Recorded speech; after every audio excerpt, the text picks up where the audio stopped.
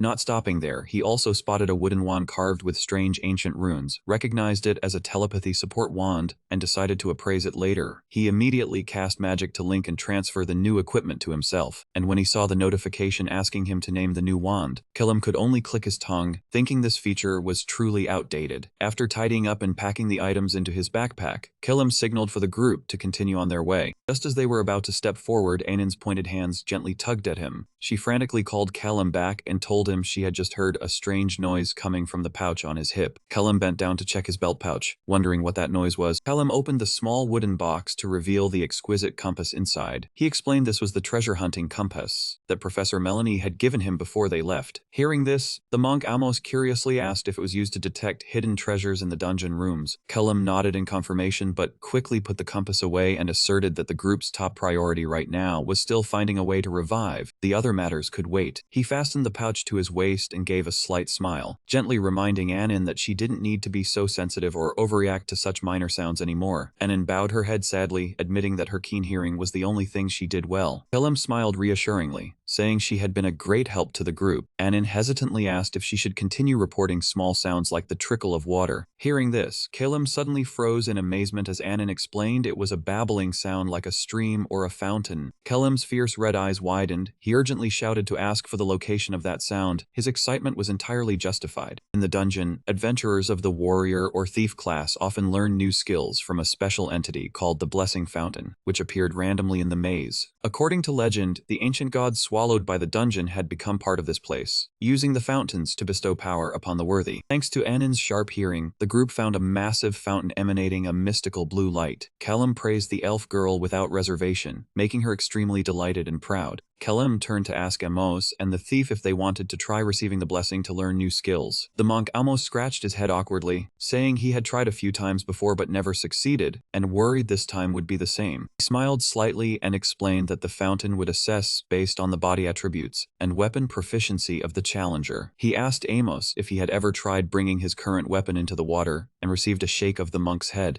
Kellum patted his shoulder, advising him to trust his judgment and try again. Kellum silently calculated Amos's current strength stat was around 15, plus his proficiency with the wooden staff was more than enough to meet the requirements. Gaining confidence, Amos strode forward and jumped straight into the sacred water of the fountain. Just a few seconds later, the monk suddenly burst out of the water, his face filled with astonishment and extreme excitement, shouting loudly that he had received a new skill. Kellum smiled smugly and said he told him so. After witnessing the monk Amos obtain the Tremoring Earth Mother skill, Kellum smiled with anticipation and said it was Annin's turn now. He silently calculated she had reached level 5 like him with an agility stat of 13, so she surely met the requirements. Without any hesitation, the elf girl decisively jumped into the sacred water. Moments later, Annin surfaced, gasping for breath before joyfully exclaiming that she had also received a new skill. She waved her hand, urging Kellum. Kellum paused slightly, his red eyes darting back and forth hesitantly, as he answered that mages usually could not receive blessings from the fountain. However, Annin still smiled hopefully and encouraged, "You never know." Looking at the expectant face of the elf girl, Kellum thought she was right. This was reality now, not a game. He was also extremely curious to see what the blessing fountain really looked like. Thinking it, he did it. Kellum decisively jumped into the water, opening his eyes amidst the deep current. A familiar system chime echoed, notifying him that he had activated the blessing fountain. A status panel appeared, recording his mage class with the special weapon, the hourglass following the rules, and an intelligence stat of 15 points. Looking at the notification, Kellum was astonished. The system continued to announce that, thanks to his intelligence stat exceeding 10 points, Kellum was allowed to choose one of 4 incredibly powerful beginner skills for the hourglass. The first skill was direction adjustment, a passive ability allowing him to freely move the grip of his wand or staff without spending action points, though unable to physically interact with objects. Second skill was Time Merchant, allowing him to consume 1 point from the hourglass to immediately reduce cooldown time by 1 minute or remove a detrimental effect. The third choice was the Memory Book Editor, which helped swap spell slots during a turn at the cost of 1 action point per swap. The final and most dangerous choice was Mind Control, an active skill costing 2 action points to command lower-level members to execute orders, but would send them into a state of insanity if the order went against their nature. Seeing all 4 skills were extremely powerful, Kellum pondered for a while. He decided to eliminate the least useful options at the moment to make the optimal choice. After a moment of consideration, Kellum decisively surfaced, gasping for breath. The system immediately announced he had successfully learned the passive skill direction adjustment. Seeing him surface, Annin rushed over frantically, worried he had drowned in the deep water. Kellum calmly replied he was fine and then continued deeper with the group. To test his new ability, Kellum immediately activated the time-freezing state of the hourglass. In the state where everything stood still, he tried gently rotating the the wand in his hand. Just as the direction adjustment skill described, this action did not consume any action points. Closing the satisfying turn, he smiled and told everyone to keep moving. Watching the thief who was silently leading the way, Killam thought to himself that letting someone familiar with the terrain like him guide them was the simplest and most effective method to avoid the dangerous traps along the corridor. As he was walking, the monk almost suddenly stopped, his face showing a hint of pensiveness and worry. Noticing the unusual silence of her large comrade, Anin curiously approached to ask. She noticed he was holding a delicate golden protective charm in his hands with reverence. Amos sighed softly, explaining it was a gift from his wife at home. Because he hadn't joined an expedition for so long, she was very worried. This information surprised and excited the elf girl. She widened her eyes and pressed him about their love story. Amos smiled happily, recounting they met at the Adventurers Guild. In fact, his wife was the one who introduced him to join the thieves group in the past. Knowing her husband always felt a deep gratitude towards his old comrade, she fully supported his decision for this expedition to find a way to revive him. Before them lay a colossal ancient ruin buried deep underground. Anin gasped in awe at the place's antiquity, while Killam recognized the mysterious glowing blue ruins as identical to a level he had once cleared. The silence was so unnerving that Anin wondered why she couldn't hear any sound. The others quickly hushed her, warning her to be extremely quiet to avoid alerting the guards, which made her startle and cover her mouth, asking back in a panic. Callum knew the guards on this floor and a half were extremely dangerous, usually attacking in swarms, so a single mistake could doom the whole group. But since they only clustered in their barracks, sneaking past quietly would be safe. He reiterated that fighting now would be a disadvantage, and that they should quickly retrieve the relic containing the spirit and retreat. Thanks to his extensive gaming experience, Callum confidently led the group forward quickly without fear of getting lost. Upon reaching the spirit shrine, the others quietly signaled that they had arrived. The massive, ancient cathedral emanated an eerie, deep blue magical aura. Callum placed his hand on the great door, telling himself that everything matched what he already knew, with no signs of danger, so it seemed safe. The door slowly creaked open, and Callum, his eyes glowing red with vigilance, led the way into the vast shrine hall. Anin asked in astonishment what the objects before them were, and the others calmly replied that they were relics, but all of them were empty. Looking at the endless rows of thousands of stone pedestals, the monk Amos worriedly asked how they could find the one containing the ambusher's spirit. Callum pointed towards the tall tower in the distance, asserting that what they needed was the single one glowing there. It was a cylindrical relic radiating a brilliant green light, standing out in the dark space. Amos asked again for confirmation, and Callum nodded, but warned that the moment it was touched, the monsters would swarm to take it back, so they had to bring the relic to the first floor to revive the ambusher there. Amos excitedly urged the group to start immediately, but Anin suddenly called for Callum to stop. She had spotted another relic also glowing green right next to it, leaving the group confused about how to proceed. Amos was horrified because clearly only one pedestal had been glowing before. He worriedly wondered if the dungeon master had just sealed another adventurer's soul. Callum broke into a cold sweat, tensely realizing he was currently the strongest rookie on the first floor, so the dungeon master had no reason to target anyone else, unless a more terrifying explanation was hidden. Suddenly, Anin grabbed Callum's arm in fright, panickedly reporting that she heard someone running for their lives towards them. Callum deduced this meant another adventurer had just died on the floor and a half. From the outer corridor, desperate screams echoed as an adventurer yelled for Remus to run, but Remus refused to abandon his teammate Aston. When the other insisted Aston wouldn't make it, their group was forced to flee towards the shrine. The shrine doors were suddenly slammed open violently. Callum turned around cautiously, and was stunned to come face to face with the lizard knight Bernard. Seeing Callum, Bernard's eyes widened in surprise, then he loudly scolded him for leaving the door wide open in such a dangerous place. Callum sighed helplessly, replying bluntly that this place had been safe until Bernard's group showed up and caused a ruckus. Before he could finish, Bernard hurriedly warned that the monsters were right behind them and urged everyone to prepare for battle. Callum angrily shouted that it was Bernard's group that had led them here, then crossed his arms and demanded to know why they were in this place. Bernard explained that they were tasked by the church to clear the dungeon, and had stumbled upon this place. The lizard went overboard, hugging his shield in devout prayer and declaring this meeting was the will of the god Nathaniel. His fanaticism left Callum speechless. Bernard's rambling was immediately cut off by his teammates. The shrine doors slammed shut under the pressure of the monsters outside. The barbarian warrior and the archer Remus used all their strength to hold the doors shut, shouting urgently for a defensive barrier to be erected immediately. Bernard, startled into a fluster, obeyed in a panic. Bernard immediately activated the perma-barrier spell to reinforce the door that was under heavy assault from the monsters. Lizard loudly proclaimed he would end the battle with these demons right here and now, and proposed that Kellum support his group. Loud, heavy pounding of impacts caused Anin to panic as things spiraled out of control. Kellum gritted his teeth in tension, cursing this damn dungeon, but his glowing red eyes were still filled with determination to fight to the very end. Kellum approached Bernard and told him to follow his orders, since it was his group that had dragged the monsters here. Realizing his mistake, Bernard scratched his head and quickly agreed, telling Kellum to go ahead and give the orders. This caused his teammate, the elf Remus, standing nearby to shout in frustration at their captain's easiness. Seizing the time, Kellum decided to change the plan. He pulled out Professor Isolov's scroll of eternal sleep to revive the ambusher right there, in order to bolster their defenses. The scroll was activated, releasing a wave of black energy that enveloped the ambusher, causing him to scream in agony. Kellum knew he had to protect the ambusher at all costs while the ritual was taking place. He quickly ordered Anin to prepare to catch the spirit relic he was about to bring down using telekinesis. Once Anin had secured the glowing relic, Kellum turned to ask Bernard's group to declare their skills for combat coordination. However, the elf Remus displayed a grumpy attitude, refusing to take orders from a hastily assembled group of rookies, and insisted he would only listen to Bernard. Kellum coolly raised an eyebrow and asked what Bernard's strategy was. He received the utterly foolish answer from the lizard that it was to charge forward bravely. Kellum shot back asking about the results of that strategy, then added a fatal remark about their fallen teammate. The word struck a nerve, causing all three members of Bernard's group to bow their heads in remorse. Remus bitterly admitted they had lost a teammate not long ago. Kellum firmly demanded they follow his orders and promised to bring their teammate back safely. The promise left all three of them utterly stunned. To prove he was telling the truth, Kellum told them to look behind him at Anin, who was now holding the second relic that had also just started glowing. He explained that when a person dies between floors, their spirit is automatically sealed into a relic, and this second one was surely Aston's, their fallen comrade. Kellum proposed reviving Aston right here in exchange for a worthy reward from the church afterward. Hearing they could save their comrade, Remus became extremely agitated and immediately declared all his skills, piercing arrow and fire missile, along with the barbarian's spirit drain skill and wild leap. He then desperately begged Kellum to save Aston. Kellum smiled confidently and nodded in agreement. At that moment, the temple door cracked violently under the pressure of the monsters trying to break the barrier. Kellum decisively raised his wand, and the group quickly formed a battle formation, ready to step into a life and death struggle. Before entering the dungeon, the lizard knight Bernard had received an important secret order from Bishop Nathaniel at the cathedral. The bishop sternly entrusted him. "Bernard, I will give you a momentous task from the order. Enter the dungeon to verify whether the rumor about soul preservation is true or not. The order will support you fully, do not fail." Bernard knelt reverently to accept the order. "Yes, Bishop, I will heed your words." But when faced with the dangers of the dark dungeon, Bernard broke into a sweat and muttered, "Nathaniel, why did you give me such a difficult trial?" A loud explosion cut through his thoughts as the monsters attacked relentlessly. Back in the reality of the Soul Temple, the situation was now extremely dire. Kellum gritted his teeth and analyzed. A direct attack would be at a disadvantage in numbers, but holding their ground here would allow that thing to arrive. Realizing they could not defend passively, he made a bold decision and shouted his orders. "Bernard, everyone, stack the cabinets behind us to climb up. Anin, Remus, take care of the souls." Quickly, Amos, along with Bernard and the others, finished stacking the large wooden cabinets and shouted back, "Kellum, we've moved them all." Kellum's eyes sharpened with determination, and he commanded decisively, "I'll break the roof, everyone step back." Immediately, Kellum channeled his magical power into the tip of his wand, aimed it straight at the ceiling, and shouted, "Blast burst!" A terrifying explosion of fire erupted violently. Kellum urged urgently, "Everyone, climb onto the roof quickly." Anin and Remus held the two glowing soul relics tightly and nimbly climbed up first with the support of their comrades. From below, they turned back and called out loudly, "Kellum, Bernard, come on up." But before they could finish, a resounding crash came from the main door, startling him into turning around. The temple door had finally collapsed completely, and the dark monsters surged into the hall like brutal shadows. Standing guard at the rear to protect the retreat, the lizard knight Bernard and the monk Amos fiercely swung their weapons to hold back the enemies. Noticing Kellum still hesitating above, the monk Amos turned his head and shouted through gritted teeth, "Kellum, you go up first, we'll buy time." Bernard immediately activated his guard skill, creating a massive shield of light to block the monsters' attacks. The lizard knight charged straight into the middle of the enemy encirclement, coordinating with his comrades to repel the first wave of the assault. But the number of monsters flooding in was too great, filling the entire passage below. Observing from above, Kellum could see the situation was extremely unfavorable and said worriedly to Anin and Remus, "We won't be able to hold out for long." He hastily shouted a warning below. Bernard, Amos, don't advance, fall back. Hearing the command, Bernard asked in confusion. Huh? Why? Callum was sweating profusely, his glowing red eyes fixed on the darkness. Why? Because that thing is coming. Instantly, a demonic hand with sharp claws suddenly latched onto the stone pillar. Witnessing the appearance of the strange creature, Bernard cried out in terror. What is that? The lizard was utterly bewildered. What kind of monster was that? From the darkness, a tall entity draped in a black robe wearing a cold, featureless white mask slowly stepped out. Callum recognized it immediately. The Sanctum Keeper. The boss silently raised his staff, which emitted an evil purple light, commanding his minions to prepare for attack. Purple magic circles appeared above the fallen monsters, instantly healing their wounds. Callum quickly analyzed. The Keeper was not unbeatable, but it could resurrect all the guards with its healing magic. Knowing they couldn't eliminate all the monsters while the boss was alive, he decided to change tactics. He turned to the warrior beside him. Everyone, go down and lend a hand. Just fight and stall for time. The warrior hoisted his large axe onto his shoulder and replied decisively, just stall for time, right? Leave it to me. Anin looked at Callum worriedly and called softly, Callum. Anin swallowed to steady herself, then said firmly, I'm going. Callum turned to look at her with trust. Be careful. Anin nodded. Okay, I know. Rimus, standing nearby, also spoke up in encouragement, handing her the scroll. Good luck. I'm counting on you. Anin took the scroll and replied resolutely, yes, I'll do my best. Watching the elf girl's back as she prepared to act, Callum's glowing red eyes hardened, and he silently placed his hopes. That's right, Anin, I'm counting on you alone for the success or failure of this operation. Anin clutched the glowing green magical stone vessel and the scroll, courageously jumping straight down from the temple roof to carry out her crucial task. Callum watched from above, thinking that everything now depended entirely on her. The Sanctum Keeper began to reveal his terrifying power. He not only granted the undead healing, enhancement, and spiritual energy, but his body also emitted a stench that reduced magic resistance and caused dizziness to anyone who approached. Facing that pressure, Callum reminded himself to keep a clear head to coordinate the battle, but the reality of combat was far more brutal. Despite the prior warning, the lizard knight Bernard could not withstand the boss's extreme stench. His head spinning, he muttered helplessly, easier said than done. Beside him, the warrior swung his axe in a killing spree and roared in frustration. Damn it, how many more of these bastards do I have to kill? But immediately he was stunned to see the purple light flaring from the tip of the Keeper's staff, instantly resurrecting all the undead that had just been defeated. The warrior was knocked to the ground, helplessly watching the monsters rise again, full of vigor. This is going to take forever. At this rate, it will never end. Battle in the temple reached a standstill. Bernard was now completely dazed by the stench, muttering meaningless prayers while the enemy was right in front of him. Seeing his comrade in danger, the warrior shouted, Bernard, snap out of it! He lunged forward, swinging his axe to slice the monster away and save Bernard just in the nick of time. The warrior panted and reminded him, we're far from done, focus. Bernard finally regained his senses and explained sheepishly, I'm so sorry, the stench made me... Witnessing the chaotic scene below, Callum clicked his tongue in dismay. Thinking their group's direct attack strategy was truly ineffective, he anxiously wondered if Anin was ready down below. Just then, the monk almost suddenly took action. He swung his massive iron staff, creating a powerful vortex that swept away the surrounding monsters. His terrifying strength left the lizard knight Bernard in awe, wondering, how is that monk so strong, and how exactly does he endure that stench? Callum calmly replied, what I practiced on Dalai Mountain was how not to be buried in distracting thoughts. Bernard was left speechless by the monk's enlightenment. However, the sanctuary keeper suddenly gathered dark purple magic on the tip of his staff, preparing to unleash a deadly strike. Sensing the danger, Callum quickly shouted a warning, I must watch out for that keeper. A wave of evil energy from the boss erupted violently. Unfazed, I must poured all his power into activating his newly acquired skill, letting out a mighty roar as he shattered it. Immensely powerful strike of the iron staff created a terrifying shockwave, clearing away all obstacles. The overwhelming power left Bernard and the berserker warrior utterly astonished. When did you get that skill? With a single blow? Are you really just a first-floor wandering monk? At that moment, a flare suddenly shot up toward the shore. The dungeon's sky cracked open and exploded brilliantly overhead.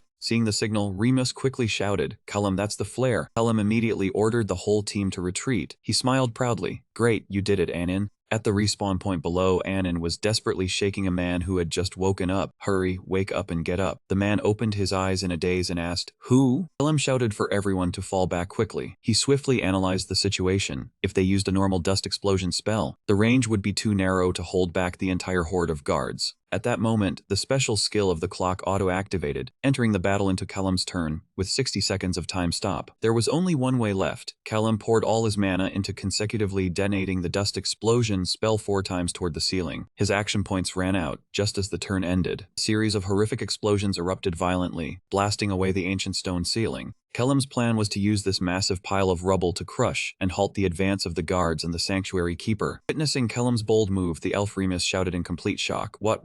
Below, the Sanctuary Keeper could only stare blankly upward at the cracking ceiling. Cracking sounds echoed throughout the space, and then, massive boulders rained down, crushing the monsters below in a thunderous roar. Dust and smoke billowed up, shrouding the entire area. Bernard, covered in stone dust, was bewildered, wondering what was happening. Seeing the opportunity had come, Callum shouted urgently, "This is the moment. Hurry." The Berserker warrior also urged, "Bernard, let's charge in now." Bernard replied cheerfully, "You go first." As everyone struggled to climb onto the roof to escape, the Sanctuary Keeper suddenly roared in madness, commanding his minions to give chase. Bernard swung his shield to block the monster's attacks and shouted loudly, "I'll hold them off, you go on ahead, monk." However, the monk almost cheerfully refused. No. Amos stood his ground firmly, telling himself he would never abandon his comrades and run again. Looking at the figure of the lizard knight Bernard above, he decisively slammed his iron staff into the ground and shouted, "Please go on, I'll hold them off." Understanding his comrade's resolve, Bernard gave a slight nod and replied, "If that is your wish, then understood." As he quickly climbed up, Bernard didn't forget to leave a word of admiration. "You are the best frontline fighter I have ever met." Below the shrine, Amos bravely fought alone against the endless encirclement of dark monsters. At the same time, powerful magical lightning bolts shot down from above, paralyzing the guards trying to chase him. Standing on the roof, the kids shouted in concern, "I must, get up here now, we'll cover you." But at that moment, a surge of dark purple mana flared up in the middle. From the rubble, Callum's eyes widened in shock. The Sanctuary Keeper was somehow still alive, slowly standing up and raising his staff to resurrect all the stone guards once more. Callum gritted his teeth, realizing the dire situation. The Keeper is up again. The guards will attack again, so, he shouted urgently, "You need to run now, I must." Meanwhile, in another corridor, Annan was using every last ounce of her strength to guide Aston to safety. She panted as she urged her newly resurrected comrade to run faster. "Quick, hurry up. There's no time left." Just waking from the resurrection ritual, Aston shouted in panic, "I'm a corpse that just came back to life." The elf girl asked in confusion, "What are you talking about? I've already healed you." Aston retorted in annoyance, "How can that fully restore me?" Sensing the growing danger around them, Annan hastily urged, "But if we don't hurry, the whole team will be in danger." Knowing the situation was critical, Aston gritted his teeth and shouted, "Damn it, just lead the way." The two quickly ran along the ruined streets to regroup with their teammates. At the same time at the temple, a fierce rearguard battle was underway. The archer Remus continuously fired his crossbow for cover and shouted a warning, "Fall back, fall back." Immediately, Callum channeled his mana to unleash a chain of electric shocks, paralyzing the stone guards below trying to cling on, opening a bloody path for Amos to climb up. Standing on the roof, the lizard knight Bernard urged anxiously, "There's no time. Stretch it out further." Seeing the tip of Amos' iron staff emerge, Bernard shouted joyfully, "There it is," and quickly grabbed hold to pull him up. To protect his comrade's escape route, Callum continuously waved his wand and shouted, "Electric shock," unleashing blue lightning bolts that covered the monsters below. Beside him, Remus was also tensely loading his next magic arrow and shooting down enemies trying to close in. Noticing Amos was growing exhausted and struggling to hold on, Bernard quickly reached down and shouted, "Grab my hand." The lizard man decisively clutched the monk's wrist to pull him from the abyss. But just as Bernard got a hold of his hand, the monk Amos suddenly paused in confusion. "What? My ankle is so cold." Looking down, a pitch-black hand from the shadows had brutally grasped his ankle. From the darkness, the Sanctuary Keeper with his faceless white mask and a grin stretched ear to ear dripping with malice, slowly revealed himself, emitting hair-raising laughter. Witnessing the horrifying scene, the archer Remus panicked, firing his crossbow wildly downward and screaming in desperation, "Damn it, we're almost there, just take this and get lost." Remus's arrow struck the Sanctuary Keeper directly, but it was quickly caught in the creature's teeth. Above, Bernard was using all his might to pull Amos up. He shouted, "Almost there. Hold on." Their hands clasped tightly together, trembling violently.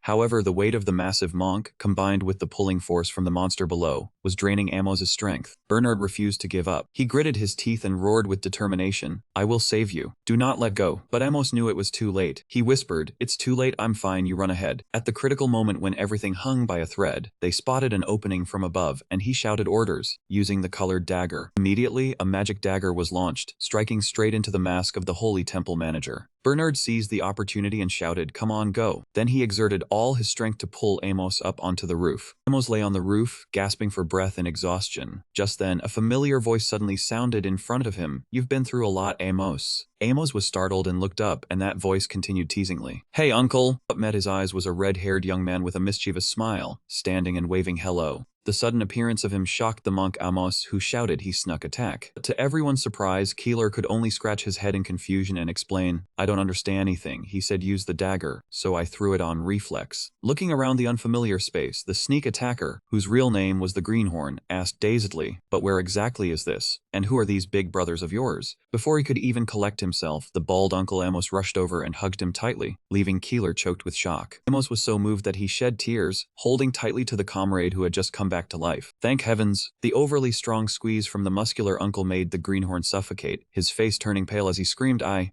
can't breathe, this old man. My bones are about to break." Witnessing that bittersweet scene, Calum standing nearby lightly reminded, "Greenhorn, stand up." Right after, the group quickly moved to escape the dangerous area. From the front, Annin waved her hand to report good news to everyone. "We've arrived." Austin rejoiced and ran forward, calling out loudly, "Hey." Seeing Austin return safely, his old comrades, including the lizard knight Bernard Remus and the barbarian warrior, were all overjoyed. Remus shouted loudly, "You're back, Austin. Glad you came back alive, you idiot." Seeing his loyal comrades crying for him, Austin couldn't hold back his tears either. He choked up and scolded, "What are you standing there for? Why aren't you running, you idiots?" Callum quickly cut through the reunion atmosphere, speaking sternly to remind everyone, "All right, everyone, I know it's great to be reunited, but it's not over yet." He narrowed his eyes to warn the elf girl, "Especially you. If you want to attract the attention of the guards, then shut your mouth right now." Annin could only pout and mumble an apology. Kellum immediately laid out the next plan. "I'll say the plan again, so listen carefully. Annin, hand this over to Austin to use." Receiving Annin's agreement, Kellum began analyzing the actual terrain. The distance from the church roof to the ground was 7 meters, while the emergency exit was about 30 meters away. He concluded that jumping directly from this height would be no different from committing suicide. He thought to himself, those clumsy cultivators or that foolish lizard were bound to get hurt soon. Once someone fell, the guards would immediately surround them, and the situation would become extremely dangerous. Therefore, the only viable choice was to proactively take down the manager and the guards first, then find a way to rush toward the emergency exit. To do that, Kellum said he needed to cast a major spell, but the preparation process would take a considerable amount of time. He asked his teammates to handle the guards swarming up. At that moment, the fierce roars of the dark guards rang out violently as they began climbing onto the rooftop. Without any hesitation, the brave orc warrior swung his battle axe and charged straight into the fray. A thunderous strike came down, sending the leading guard flying and falling straight to the ground below. He stood tall at the edge of the rooftop, facing the large crowd that was surging up. Turning back, he reminded his teammates to save their strength for the more important task ahead. Calum quickly assigned tasks, giving that job to Karzan and Bernard. The lizard knight Bernard nodded in agreement immediately, understanding. However, Karzan was still confused by this arrangement. He scratched his head in bewilderment. "I'm sorry, but you are not the team leader." Seeing his teammates start arguing noisily, Karzan hurriedly intervened. "Listen to me first. Just let me finish speaking, for heaven's sake." Right at that moment, the monk almost stepped forward, slapped Karzan hard on the shoulder, and clearly declared what? All right, Karzan, our team leader now is Calum. To prepare for the counterattack, the archer Remus nervously asked Calum about controlling the guards. Calum gripped his wand tightly and calmly replied, "I will use a wide area lightning spell to hold them back. Then we run to the gate when there is an opening." Immediately, he turned and called out loudly Annin. The elf girl was startled and replied, "Yes." Calum gave a decisive order, "Hide near the gate with Austin." Annin quickly pulled Austin into a corner to discuss a small plan. When Calum recovered his mana, he said to use an earth wall spell to surround the church. Meanwhile, Calum stood atop the church roof, his red glowing eyes filled with determination watching the battlefield. The system announced, ready to deploy. The hourglass had been flipped. He stood firm on the high stone ledge, preparing to activate the decisive attack. Looking down from the top of the ruined church roof, Calum saw thousands of dark guards surrounding tightly like grass ants. He squinted, acknowledging that the manager was indeed cunning. He did not climb up or destroy the roof, but chose to surround them tightly without leaving any escape route. On the ground, the sanctuary manager with his cold, faceless mask stood among his minions, raising his evil eyes to lock onto Kellum's figure above. Kellum thought to himself, what was about to happen would be beyond the manager's expectations. He smiled confidently, decisively raised his wand high, and began chanting Storm Burst. Instantly, a giant magical hourglass appeared, activating Kellum's time-stop turn. The system displayed information about the Storm Burst spell, a type of spell that summons heavy rain lasting 30 seconds, with a cooldown of 15 seconds. Every 3 seconds, a lightning bolt bolt would strike a random target that had been hit by the spell. Callum continuously consumed action points to rapidly cast the Storm Burst spell. The time stop began counting down from 17 seconds to optimize the massive amount of water about to pour down. Callum had planned, telling Annan and Austin to use the earth wall magic to block the water, preventing it from flowing out of the shrine area. When the countdown was down to its final seconds, Callum poured all his effort into casting one more Storm Burst before his action points ran out and the turn ended. However, his red glowing eyes flickered with a sly glint. He immediately flipped the hourglass to activate the special skill Blood Kill, which froze time for an additional 60 seconds. Thanks to casting spells before flipping the hourglass, Callum calculated that he could summon Storm Burst a total of up to 7 times in this turn. When his action points ran out again, his turn officially ended. Time resumed and the sky above the temple suddenly darkened as massive black clouds rolled in. From above, the first raindrops began to fall, pattering onto the ground.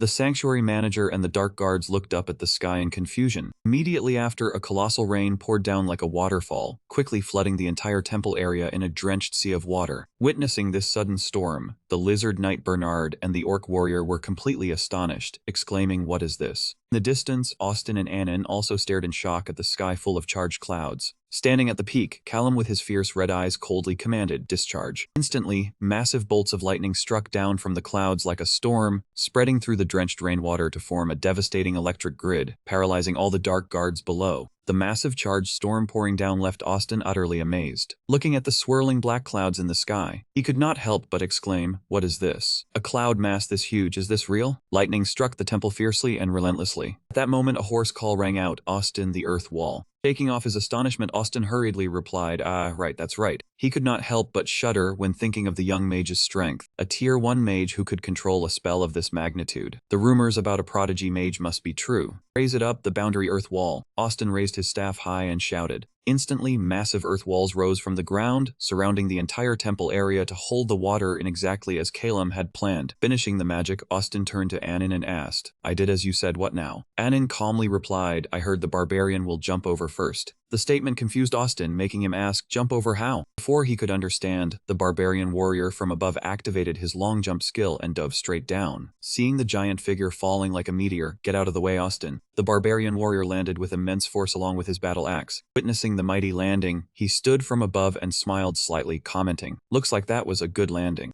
He turned to instruct the monk Amos beside him. "Amos, do as I said." Amos tightened the bandages on his hand and nodded resolutely, "I will do my best." Callum immediately ordered the lizard knight Bernard to grant protective strength to Amos. Bernard quickly cast the protective strength skill on the monk, and the system immediately notified that Amos's strength stat was increased by 3 points. Radiant golden energy enveloped his body, and Amos declared loudly, "Let's begin." Instantly, he charged forward and roughly grabbed the archer Remus by the collar. Caught off guard, Remus cried out in panic. Remus trembled and cried in despair, "Wait, let me prepare myself mentally first." Amos used his muscular strength to hurl Remus across the gap. The elf boy flew through the air, only managing to let out a desperate scream. On the other side, Austin had already prepared his stance to catch his teammate. With a clean leap, Austin caught Remus and cheered excitedly, "Got him." Right after, Callum turned to the lizard knight Bernard and urged, "Monk, I'm counting on you." Battle below was still raging fiercely with booming explosions, creating a chaotic scene. Witnessing the tremendous power of the spell, Sneak scratched his head and asked Callum in confusion, I'm curious about something. If this so strong, why didn't you just capture those monsters from the start?" He explained coldly, "The guards, maybe. But the manager, it wouldn't affect him at all." He spoke sternly, telling everyone to listen carefully. The sturdy wall was cracking under the frantic assault from outside. He was wary of the manager trying to break through the mud wall to escape. If the manager escapes in this situation, the guards will revive again, so we need to get out now. The duration of the mud wall and storm cloud is almost up, we can't delay. He gave a decisive order to Amos and Sneak. "After I jump across, you two must immediately use your Night Shadow Leap to get out as well." Amos nodded seriously, "Understood." Now it was Callum's turn to cross the gap. Staring at the terrifying distance ahead, sweat poured down Callum's face, thinking this was more intense than he had imagined. Immediately, Amos gathered his strength and hurled Callum flying through the air. He screamed in panic as his body free fell through the void. On the other side, the barbarian warrior spread his arms wide and laughed heartily to catch him. "Come here, I'll catch you with my big chest." Annan cheered with relief. The plan was perfect. We're about to escape. She was overjoyed, knowing that once Amos and Sneak got out, the whole group would be safe. Meanwhile, Callum could only sigh helplessly at the elf girl's optimism. On the top of the church roof, Sneak turned back and asked Amos where he had found such a super mage. Amos casually replied, "Plenty of questions, but let's move first, buddy." Before jumping down, the monk Amos suddenly called Sneak back to give him a sincere piece of advice. He advised him to immediately join Kellum's team once they got out. Amos pointed out practically that with a past of having been turned into a boss and escaping, no normal team would dare accept him. Furthermore, the evil mark that the maze master had stamped on Sneak's forehead was still clearly visible. Touching his forehead, Sneak was bewildered, but Amos insisted that Calum would definitely accept him, completely unlike those others out there. Seeing the uncle keep lecturing, Sneak grew impatient and snapped, "Brother, I get it, let's go. You said there's no time." But Amos stubbornly shouted, "Yeah, that's why I'm telling you this now. Sneak, hear me. You'll join Kellum's team." The uncle's stubbornness left Sneak speechless, muttering, "You're acting weird today. Did you grab the wrong thing?" Amos shot him a sharp glare and waved his hand, saying, "If you understand, let's move." Instantly, both activated the Night Shadow Leap skill. Seeing the two land safely, Anin cheered happily. Amos and Sneak are out too. Kellum's glowing red eyes curved into a confident smile. Everyone has finished escaping. Right after, the stone walls of the temple completely collapsed under the pressure of the monster horde. Looking at the rubble behind, Kellum thought Austin's mud wall spell had just ended, but everything was safe now. He decisively shouted orders to the whole team, "Everyone, head to the exit quickly." Without any hesitation, the whole group ran with all their might and jumped straight into the swirling, powerful blue teleportation gate. A blinding flash of light erupted, carrying them all out of the dark dungeon and dropping them into the safe hall of the Dungeon Alliance, much to the astonishment of those around. Anin jumped with joy and cheered, "We did it." The elf Remus beside her also smiled radiantly with relief, not believing they actually escaped that hell. On the other side, Austin excitedly boasted to everyone, "Austin got revived too." Bernard looked at Austin and thought, "I only saw the end, but that young mage is truly extraordinary." Austin laughed and scratched his head. "Thanks, I survived because of everyone." Everyone was full of praise. "Haha, without Callum, we wouldn't have made it." Bernard crossed his arms, deep in thought, squinting as he pondered. "Callum is truly amazing. Just by hearing a brief overview of our abilities, he came up with such an absurd escape plan." Bernard told himself that the sect's mission this time had been successful, and the existence of the soul preservation spell had been completely proven. Austin's revival was undeniable solid proof. However, the pride of the Lizard Knight weighed heavily. Bernard bitterly admitted that this mission was not actually completed by his team. They hadn't done much on this trip, and if they hadn't run into Callum's group, his entire team would have perished in the dungeon long ago. Bernard had once thought that Lord Nathaniel had guided him to Callum to be saved, but now he realized it was a lesson for him to see his own weaknesses clearly. As he was clenching his fist in reflection, a sudden noise sounded and Bernard turned back in surprise. The red-haired boy Sneak asked in panic, "Brother, what's wrong?" Ahead of them, the monk Amos suddenly collapsed to the ground, his face contorted in agony as he clutched his right leg. Sneak pointed down in horror, "Brother, your leg."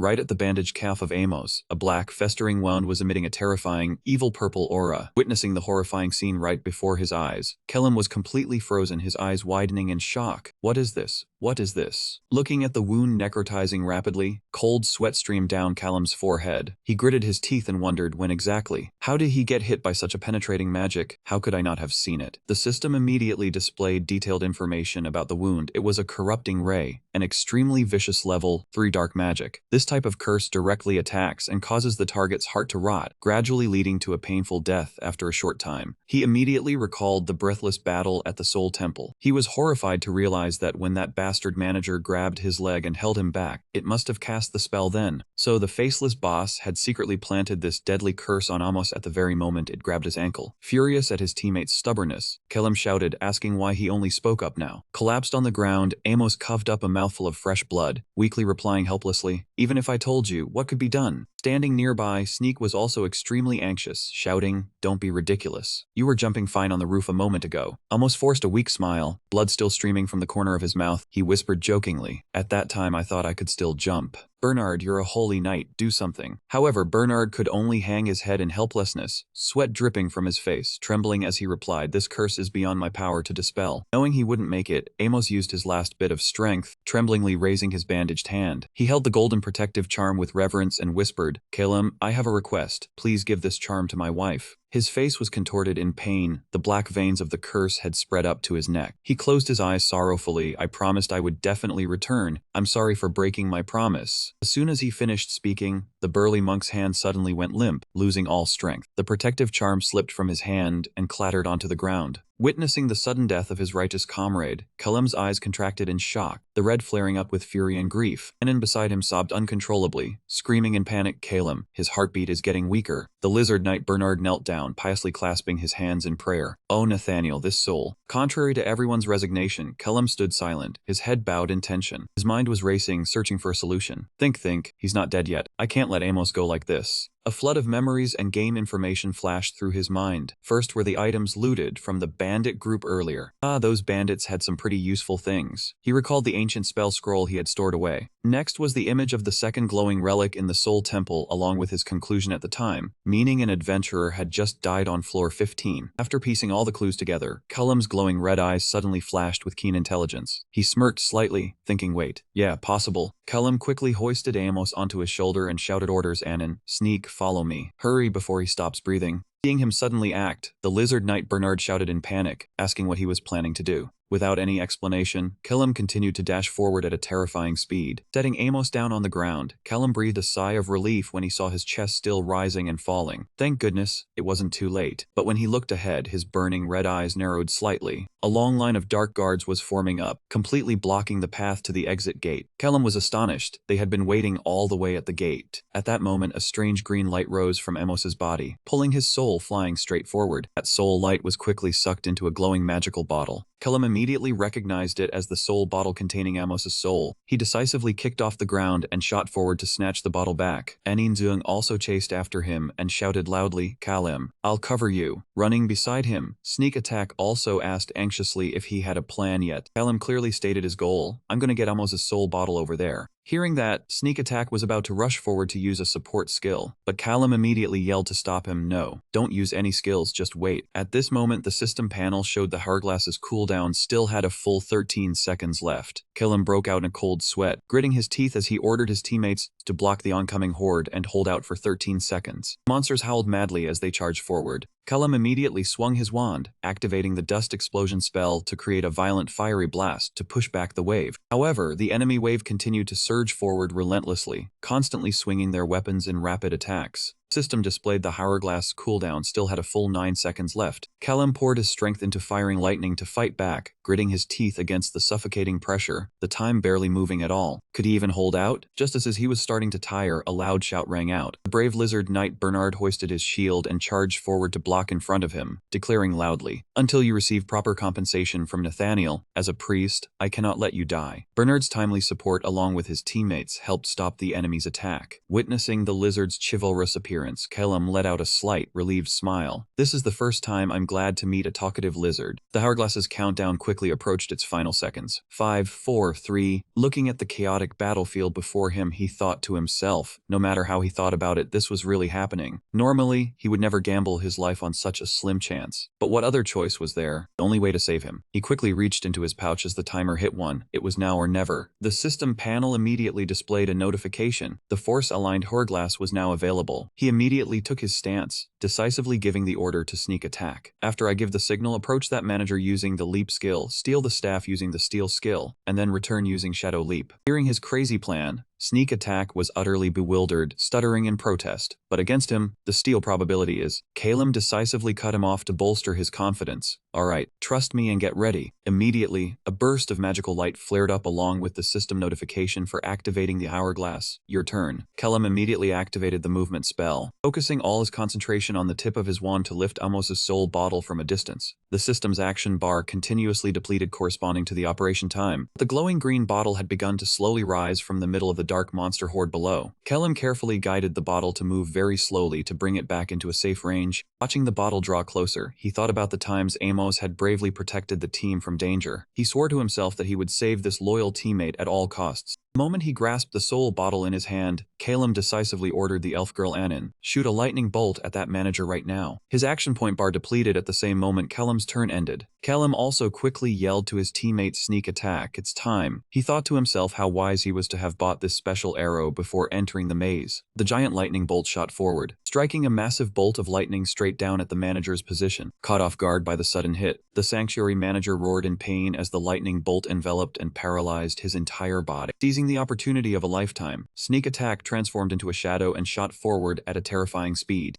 He closed in on the frozen boss and decisively activated the steel skill, swiftly snatching the staff from his hand, then nimbly leaping backward to retreat. Watching the plan succeed perfectly, Kellum yelled the order to the whole team, "Done, let's head back." Bernard and the group immediately poured all their strength into charging straight for the swirling blue portal to escape the dungeon. A blinding flash of light erupted, bringing them all back to the safe hall of the Dungeon Alliance in an exhausted state. To ensure everyone's safety, he quickly asked loudly if anyone else had fatal injuries or had been afflicted by Anish curses, and received a relieved affirmative answer from everyone that they were all fine. The Lizard Knight Bernard stepped closer to Kellum, worriedly asking about the next plan since the group didn't carry any resurrection scrolls. He suggested going back to the temple to get a scroll and proceed with the resurrection after leaving the maze, but was concerned the soul bottle would shatter the moment they left the dungeon. Hearing this, Calum let out a confident smile. He produced a special jade green magic card he had just acquired and confidently asserted there was no better way than this. After searching for a while, Calum led the group to a secret space hidden deep within the maze, which was the treasure vault. This place usually stored ancient chests with an extremely high probability of containing the things adventurers craved most. Approaching the wooden chest, he thought to himself that this time it would surely be what he needed. Just as predicted, Kellum excitedly pulled out a spell scroll from the chest and exclaimed, "Found it, the resurrection scroll!" This perfect preparation completely astonished the Lizard Knight Bernard, sweat pouring down his face as he realized that from the very beginning, everything had been part of the young mage's plan. The lizard couldn't help but feel admiration, wondering just how extensive Calum's knowledge of the maze was to be able to calculate so precisely. He gave a slight smile. "Now everything is ready, let's begin." He immediately activated his magic and shouted, "Arise, corpse," to heal him.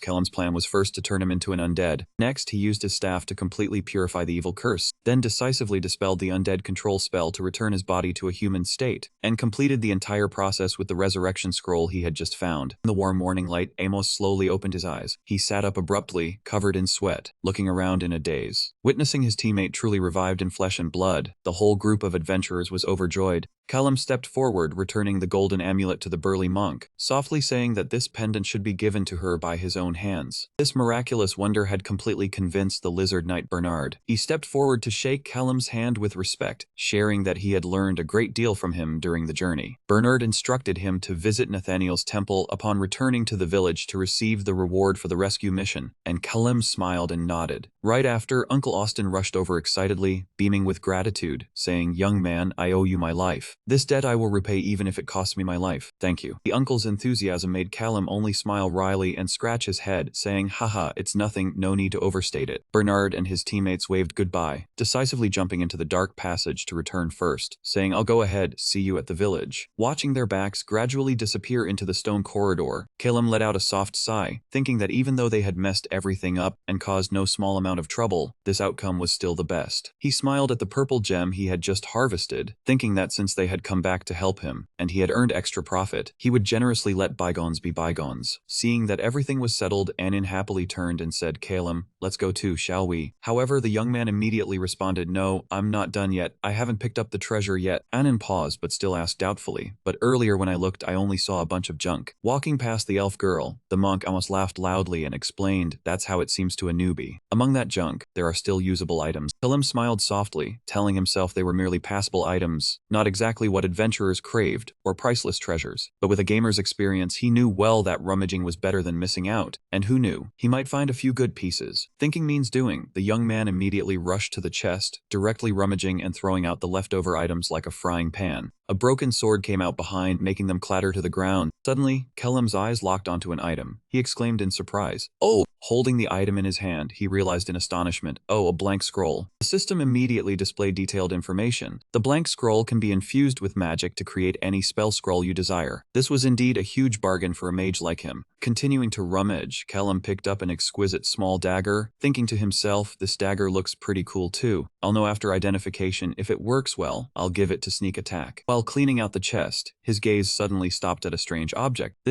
Callum picked up an ancient gold coin engraved with a sharp image of an eagle, thinking to himself that an ancient coin appearing in this pile of trash was not strange at all. The image on it gave him a feeling of extreme familiarity. "But I've seen this image somewhere before." Cullum's glowing red eyes focused intensely to search his memories, and then he realized in shock. The image of a massive ruined fortress, with a tattered flag bearing a golden eagle emblem on a green background, immediately appeared clearly in his mind. Cullum compared the ancient coin with the flag in his memory in astonishment, telling himself that when he was playing the game, the emblem was so small he had completely failed to notice this extremely important detail. Cullum admired the ancient coin while wondering if the items here all originated from the town between the floors. He decided to store it away to bring back and see how Professor Isilov would react. After packing up, Cullum called the group to continue on their way. While walking, he suddenly took out a red hair tie and handed it to Annin, saying it was a gift for her. Annin paused but accepted the gift, asking in confusion if this was a hair tie. Cullum smiled teasingly, saying that because Sneak Attack had bitten her hair very dirty earlier, she needed to tie it up. This remark made Sneak Attack, who was walking beside them, jump in surprise and cry out in astonishment. Sneak Attack immediately jumped up and protested vehemently, insisting that accusing him of biting someone's dirty hair was utterly ridiculous. The remark touched a nerve and made Annin angry, shouting back, insisting her hair was not dirty at all, but rather his saliva was the filthy thing.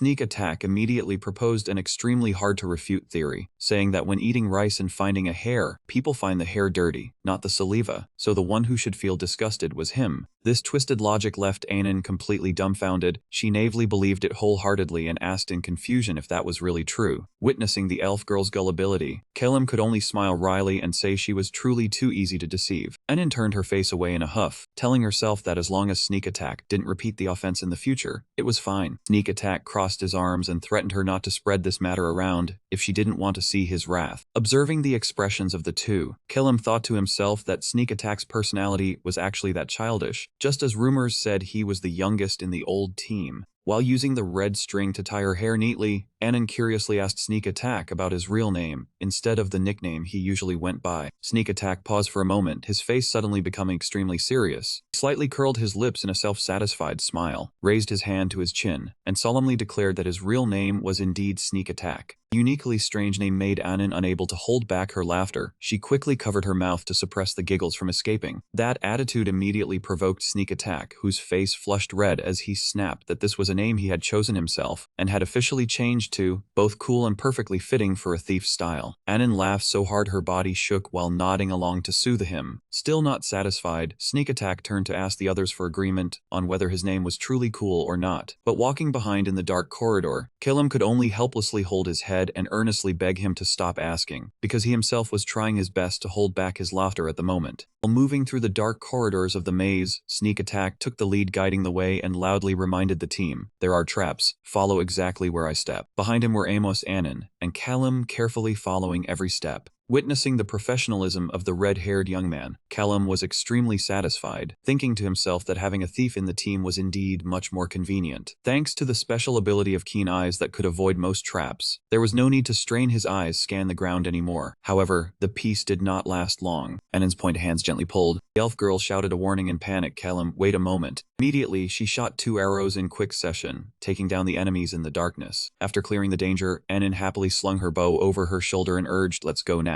Her sudden fierceness made Cullum couldn't help but awkwardly wonder, where did the timid Annin go? While walking, the elf girl suddenly stopped with keen sensitivity. "Cullum, it seems the maze structure is changing." She quickly ran ahead, joyfully shouting to her teammates, "I hear the sound of the escape room appearing, it's close, come over quickly." Watching his teammates now able to handle everything excellently on their own, Cullum ran behind them and smiled wryly, thinking to himself, everyone can take care of themselves now. I feel like I'm unemployed. At this moment in Sohan City, the bells of the great cathedral rang out loudly, signaling a major event about to take place. The announcement resounded through every alley. The gate to floor 1 has opened. Upon hearing the news, a hooded woman hurriedly ran through the stone corridors of the castle. In front of the grand hall, the group of adventurers including Bernard, Remus, Austin, and the barbarian warrior walked out excitedly after a touching adventure. Bernard carried a large shield on his shoulder, hastily saying to his teammates, "I need to go to Nathaniel's temple to report the mission." The hooded woman quickly passed by him to go inside. Right at that moment, the bells rang out again in rapid succession with an urgent announcement that the gate to floor 1 of Mekong had been reopened. The sudden news shocked the lizard knight Bernard greatly, his mouth agape as he asked, "What did you say? We just came out and it's already reopened." The massive golden moving gate slowly creaked open. From within the stream of light, Cullum's group consisting of Annin, Amos, and Sneak Attack calmly stepped out safely. Seeing the familiar figures, Bernard shouted with relief, Callum, that was fast, but it's good that you've returned safely. Callum smiled softly and replied calmly, I was lucky to find the escape gate right after. From a distance, the hooded woman hurried over with a face of extreme worry. Callum gently waved his hand and smiled, saying, Amos, go quickly. They must be so worried, seeing the burly monk still hesitating with tears in his eyes. Callum playfully reminded him that he had promised to hand it over himself. Mustering his courage, Amos strode forward quickly. The blonde woman sobbed and rushed to embrace him, crying out in relief, Thank goodness you returned safely. She buried her face in her husband's chest, sobbing and explaining that she had heard the pendant was fake, so she had been extremely worried. I'm sorry, I truly didn't know. Amos smiled happily, gently holding his wife close and consoling her, It's alright, a miracle happened to me. In his hand, the golden pendant gleamed brightly as a testament to their love. Witnessing the sweet scene, Backstab wanted to step forward and interrupt but was stopped by his teammates. I want to greet my sister-in-law too. However, before he could get close, Annan grabbed him by the collar and dragged him away to leave some private space for the couple. The Adventurers Guild, Anan's eyes welled up with tears of joy as she held, holding the certification card that read Annan, free citizen. She excitedly shouted to Callum that she had finally become a free person. However, the group immediately dampened her excitement with a sly smile, Not yet. You still owe me, remember, from the clothes you're wearing to the food, I paid for all of it. Hearing that, Annan was not angry and even said that if Callum kept her captive, being a slave would be fine. Her clingy attitude made Callum break out in a cold sweat, feeling like he had suddenly become a villain. Seeing that, Backstab laughed at Annan, taunting her as a cheap slave only worth 75 gold coins. The remark stung her pride, making her veins bulge in anger as she shouted a correction that her value was as high as 3,000 gold coins. Backstab laughed hysterically, sarcastically calling her a truly great slave. Immediately, Callum appeared behind him with blood-red eyes full of killing intent, coldly asking back, Backstab, do you think you're a free person? Backstab turned pale with fright when he heard Callum explain that in the system, he was currently still classified as the boss of the escape route, not even counted as a human. Moreover, even if his classification were changed, his status was still recorded as dead and needed to be corrected immediately. Realizing he was in a state of alternating between crying and laughing, neither alive nor dead, Backstab shouted in frustration, urging the group to hurry to the city hall to correct his dead status. However, Annan, standing outside the door, reminded them that Callum had already scheduled a trip to report the mission to the Magic Academy first. As the group stepped onto the street, the surrounding atmosphere became extremely lively. The townspeople were buzzing with chatter everywhere, all astonished as they spread rumors about someone who had truly returned from the dead. Seeing the curious crowd gathering around the entire street to gawk, Callum broke out in a cold sweat, bewilderedly wondering how rumors in this area could spread at such a dizzying speed. Watching the bustling crowd running back and forth, Backstab couldn't help but ask in a daze, What is this? Right in front of them, the sword Saint Hijikata was frantically asking the people around him where the soul preservation department was. Witnessing this scene, Callum smiled slightly, noting that everything was just as he had predicted. The rumors about the middle floor village had spread quickly everywhere. Wherever he went, he heard adventurers chattering about how strong the boss on floor 15 was, making him secretly realize that quite a few people knew about the existence of that area. The sword Saint Hijikata also shared that he had almost lost his life when he accidentally wandered there while on floor 2, and was lucky to return safely. At that moment, from behind, the dwarf Zikan and the wolf beastman Vertinen came running frantically. As soon as he saw Callum, Zikan excitedly shouted, Callum, I heard the news. The dwarf's eyes lit up as he recounted the shocking feat to the astonished crowd. I heard you were surrounded by hundreds of guards and the floor 15 boss, but you wiped them all out with lightning clouds. The horrifying news left those around with their mouths agape in amazement. In contrast, the group could only helplessly hold their heads, walking along silently, inwardly begging Vertanen not to exaggerate to avoid drawing more attention. To report the results of the trip, they went to Professor Isalov's office at the Magic Academy. The moment he saw the staff Callum brought back, Professor Isilov was utterly astonished, recognizing it as the staff of the middle floor village boss. Callum calmly confirmed and added that it contained the death-defying recovery magic. This information stunned the professor so much he sprang up from the sofa. Death-defying recovery is a tier 3 necromancy spell. Seeing the professor's shocked expression, the group understood that items with tier 2 magic or higher were extremely rare, so it was understandable for him to be surprised by a treasure class staff like this. Professor Isilov slumped back into his chair, letting out a sigh of admiration. He admitted he initially thought Callum would need several months to complete this B-rank difficulty mission, not expecting him to dare go all the way to floor 15 to kill the boss, turning it into a true A-rank mission. He was full of praise for his new student's incredible achievement, stating that this staff would be extremely useful for future research. Finally, Professor Isilov smiled and told him to choose a worthy reward for himself. Looking at the staff in his hand, Callum smirked confidently and replied, "Yes, I understand." The office door suddenly burst open. Professor Downstream rushed in frantically. His face showed extreme excitement upon hearing the shocking news. He cheered Callum, "I came as soon as I heard. You truly can do anything." Professor Downstream revealed that he had just returned from the Nathaniel Temple after a conversation with Bishop Ezel, and that place was also in an uproar. Callum asked in surprise, "Wait, Professor, what do you mean?" Professor Downstream laughed, explaining that when a student of the Academy accomplishes such a great feat, the Temple, being a direct competitor, couldn't possibly stay silent. The old professor excitedly rushed over, grabbing Callum's hands and urging him to recount every detail of what happened in the dungeon, without missing a single word. Meanwhile, at the majestic Nathaniel Temple under the night sky, an important conversation was taking place. Inside the council room, Cardinal Sovan, holding a teacup, trembled in shock and asked, "What did you just say?" Opposite him, Bishop Ezel calmly sipped his tea and firmly reaffirmed. He recounted the entire crazy process Callum had gone through, from using Tier 3 necromancy to preserve the soul of a dying monk on floor 15, to searching for a resurrection scroll in the treasure room to revive him, exactly as he had done with Backstab.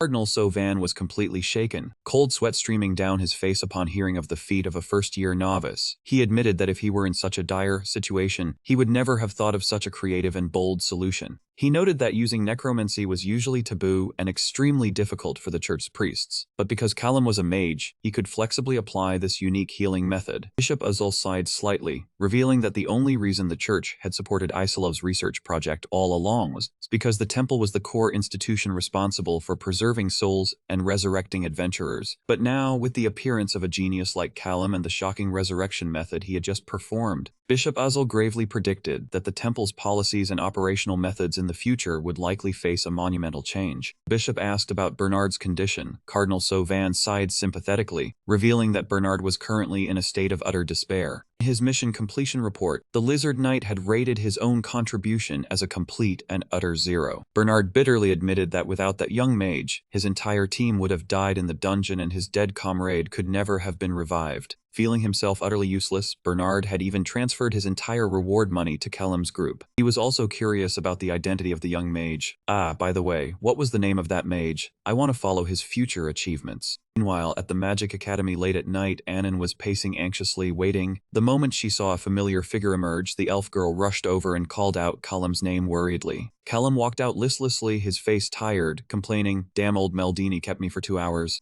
Annan asked worriedly if he was all right. The group nodded slightly to reassure her. Just as the two were walking together, a dignified voice suddenly sounded from behind, "I've been waiting for you, Callum." The person who appeared was young Master Clarence. He smiled and announced that his younger brother Avison had fully recovered safely, and that his family would be holding a grand banquet tonight. Clarence expressed his desire to warmly receive the benefactor who had saved his brother's life. The group politely thanked Clarence, then glanced at the elf girl beside them and asked, "My teammate here is also Avison's benefactor. Can she come along?" Clarence happily agreed right away, saying their presence was a great honor for the family. Along the way, the kids wondered, what about the ambush part, Annan? Annan explained that because so many curious mages had come to watch, it annoyed the assassin, so he left early. Hearing that, the kids said it was just the two of them going then, since the party was all mages anyway. "Let's go, Annan." Annan jumped up excitedly, her eyes sparkling, cheering joyfully because it was her first time attending a party. Callum gave a warm, faint smile. Strolling forward at a leisurely pace, Callum couldn't help but marvel at standing in this place. How wonderful it truly was. Before the two of them was the entrance to the magnificent and imposing Batenga mansion under the night sky, filled with warm golden lights. As soon as they reached the gate, a guard raised his hand to stop them politely, and asked how the two of them had come here. They calmly replied they were invited to the party. Hearing that, the guard quickly changed his attitude and apologized for the misunderstanding, as many students came here hoping to find sponsors. Callum glanced slightly at Annan, thinking to himself that he was wearing the school uniform while she was in an evening gown, so that was why they were misunderstood. Annan wore a gorgeous, lovely red dress, while Callum just wore a simple academy uniform. The guard continued, asking permission to see their identification. Annan cheerfully took out her ID card and handed it over, which even surprised Callum. The guard gave a slight nod to confirm their identities, Lord Callum and Lady Annan. He immediately drew his wand, activated a message spell to report their names inside, then bowed respectfully to invite the two of them in. Stepping through the large gate, the melodious sound of a piano from an exquisite white instrument rang out, welcoming them into the banquet hall. Inside the mansion was a lavish banquet hall, gathering a large crowd of mages and high society members chatting happily. As he walked down the red-carpeted stairs with Annan, Callum told himself he had come here for 2 reasons. The first was to observe the mages and elite elite, while also receiving the due reward for bringing Avison back safely. The second reason, more importantly, was to investigate a mage, namely, Professor Ember of the Magic Academy, the outsider that Callum had noticed since the play to deceive old Meldini. He remembered that contemptuous smile of his when he introduced himself as one who was possessed. Callum's gaze hardened, his red eyes blazing with killing intent. He silently gritted his teeth, remembering it vividly, that bastard. His train of thought was cut off by a familiar voice. Callum, you're here. Clarence, along with his wife and Avison in a wheelchair, came out from inside to greet them. Clarence wondered why the guard hadn't reported their arrival. Callum calmly replied they had just arrived. The message spell had probably already been used. Clarence laughed heartily, saying the message spell sometimes glitched too, then introduced Callum to Avison as his savior and fellow student at the academy. Avison, upon seeing Callum, excitedly exclaimed, "Go, Callum, thank you for saving me. I missed you so much." The young man lavishly praised Callum's achievements of defeating the exit boss without any equipment, and even reviving the assassin. Callum humbly said not to flatter him too much, then asked about his injuries. Avison cheerfully said he was fine thanks to pain relief spells and had fully recovered at the temple. The lady smiled and stepped closer, expressing regret that they couldn't invite Callum sooner to thank him, hoping he and Avison would become close friends. Callum happily agreed, admitting he didn't have any friends at the academy either. Taking this opportunity, he suggested a tour of the mansion since it was his first time seeing such a magnificent place. The lady was pleased and told Avison to give Callum a tour while she prepared to receive guests. Avison excitedly agreed right away. Callum happily pushed Avison's wheelchair, thanking him and promising to be careful. While Avison was enthusiastic, Callum silently made plans to learn the mansion's layout thoroughly. Passing through luxurious areas, Callum admiringly said his house was truly impressive, even having a modern elevator. After the tour, Callum gave a faint, satisfied smile, having carefully memorized the entire layout. He thought to himself that Anin had probably gotten a good grasp of the terrain as the elevator doors opened. The group stepped into a splendid hallway and ran into Professor Meldini and Professor Ember chatting. Callum took the initiative to greet them. "Professor Meldini, Professor Ember, a good day to you both." Professor Meldini laughed sarcastically, calling them the geniuses who would bring glory to the academy, then teased that Avison wasn't one of them. Meldini continued speaking to Callum in a condescending tone. "You're a freshman. With effort you can become a good mage, right, Professor Ember?" Professor Ember stepped forward coldly, his sharp eyes questioning, picking up the revival scroll at just the right moment in the maze. "You call that effort? How did you get it?" This probing question was within Callum's expectations. He gave a faint, knowing smile. Callum knew well that Bernard and the temple would keep the secret of the compass safe, because legendary items are always strictly hidden. Only he knew of its existence. His red eyes narrowed slightly with keen perception. Callum calmly gave a clever, diplomatic answer. "I was just lucky." Professor Meldini nodded smugly, taking the credit for himself.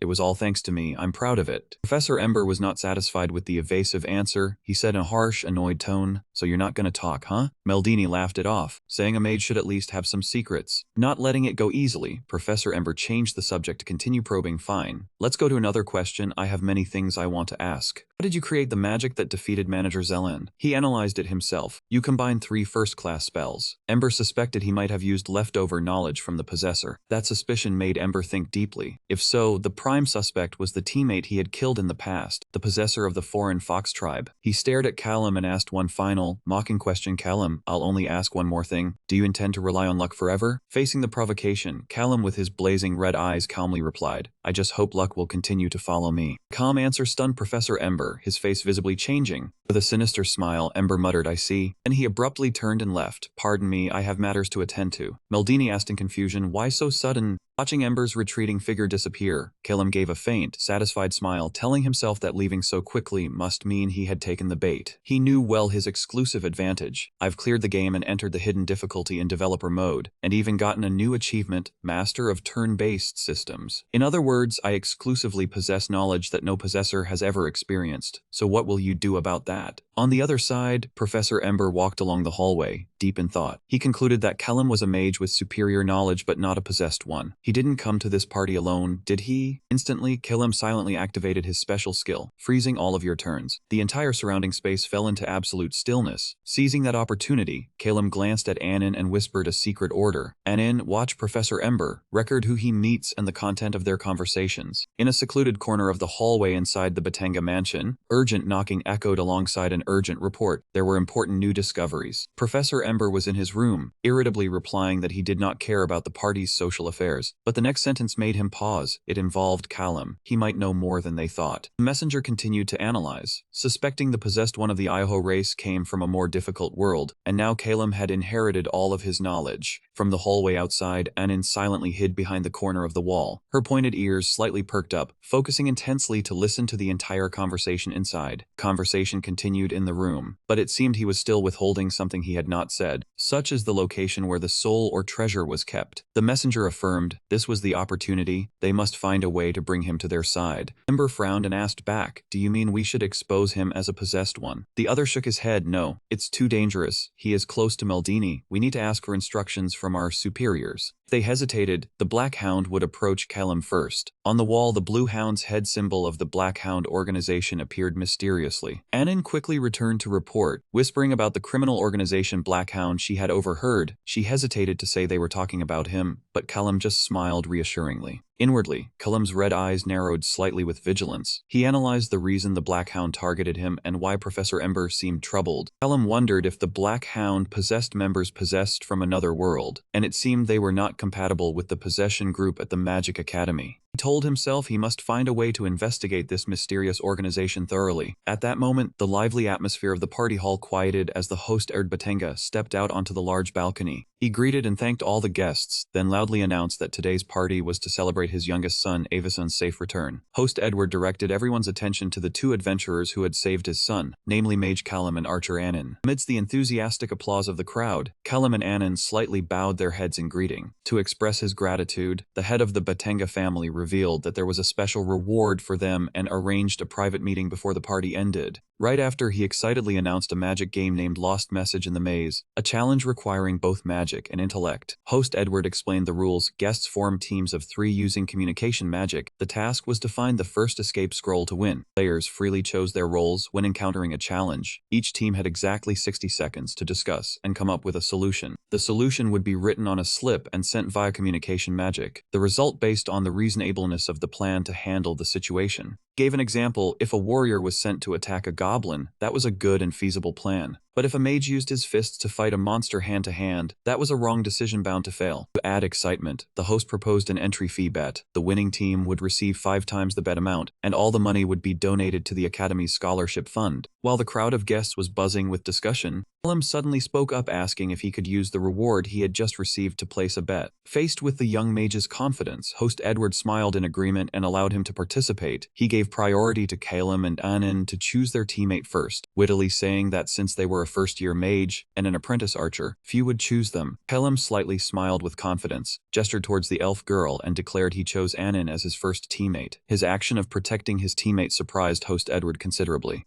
Callum asked if she agreed to be on his team. Anin happily agreed immediately and affirmed that she really wanted to continue accompanying him. Host Edward reminded Anin that there were many stronger candidates than Callum here, and asked if she regretted her decision. However, Callum had quickly seen the key point, confidently pointed out that Anin was the only archer present, and their chance to choose first certainly had a special reason. Host Edward laughed in admiration at his keen insight. Admitting he could not deceive Callum, he revealed that he had secretly placed a communication disruption spell throughout the mansion, affecting only mages, while elf archers like Anin were unaffected. Witnessing his student's deduction, Professor Meldini laughed heartily, praising Callum for always being resourceful and sharp. Host Edward nodded and asked Callum who he chose next. He did not hesitate, decisively naming Israel Batenga. This choice surprised many, because Israel was the eldest daughter of the Batenga family, and was a powerful level 5 mage. Callum secretly calculated from what Avason told him about his sister's room, along with the outstanding talent she had shown since childhood. The probability of her being possessed by a foreign soul was very low. She was a trustworthy teammate. Furthermore, bringing her into the team was also a good opportunity for him to quietly investigate the ambiguous relationship between her and Professor Ember. This decision turned Callum into the center of envy. Countless jealous gazes from the male students focused on him with resentful murmurs, some envying his luck, others frustrated at losing the chance to stand alongside the goddess of their dreams, making Callum break out in a sweat, telling himself he had no ulterior motives. As for Israel, she leisurely walked down the stairs, thinking she was not really interested in this game, but she was also curious to test the strength of the so-called genius mage who was rising like a comet.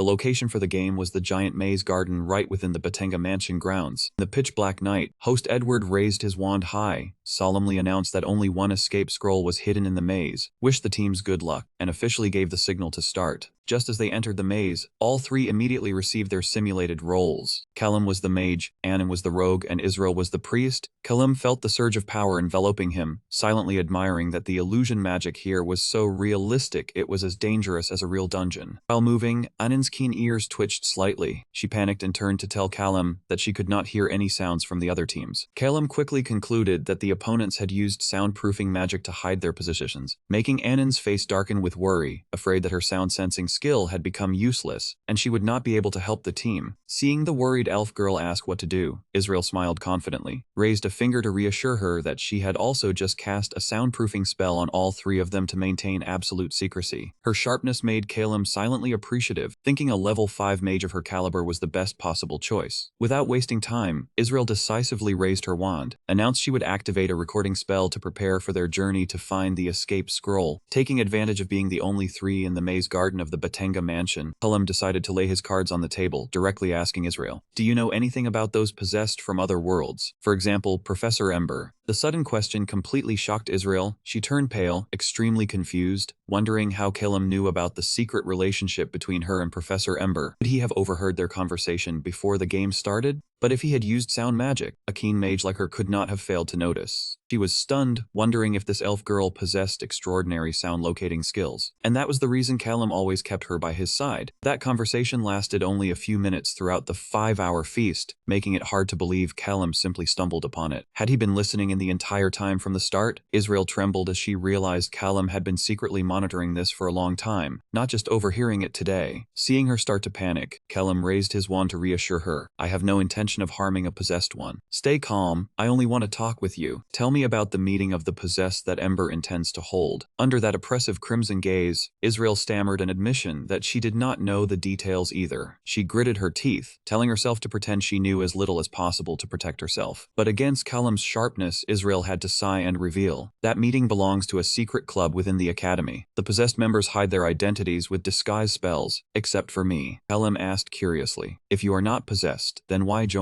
Israel lowered her head, admitting her purpose was only to learn how to combine spell books. Callum silently assessed. This girl is from the elite class, and that club probably wants to use the Bertanen family's power to protect themselves. He asked again why a 5th-rank mage like her would stay, but this time Israel turned away, coldly answering, "I cannot say." "Keep the secret." Israel lowered herself to beg. She was willing to do anything, pay any amount of money. Callum only refused coldly because he was not short on funds. Instead, he proposed a different deal. Since he came from the East and knew Israel had worked there, she must help investigate 2 former members of his old team. Seeing this as an acceptable transaction to trade for silence, Israel hesitantly agreed. Wanting to ease the atmosphere, he smiled wickedly and said the real reason Israel got involved with Ember's club was that she wanted access to the deeper floors of Mekong. The words hit a nerve, leaving Israel standing frozen. She wondered how he could possibly know this. Callum slowly analyzed. For a 5th-rank mage, ordinary combinations mean nothing anymore.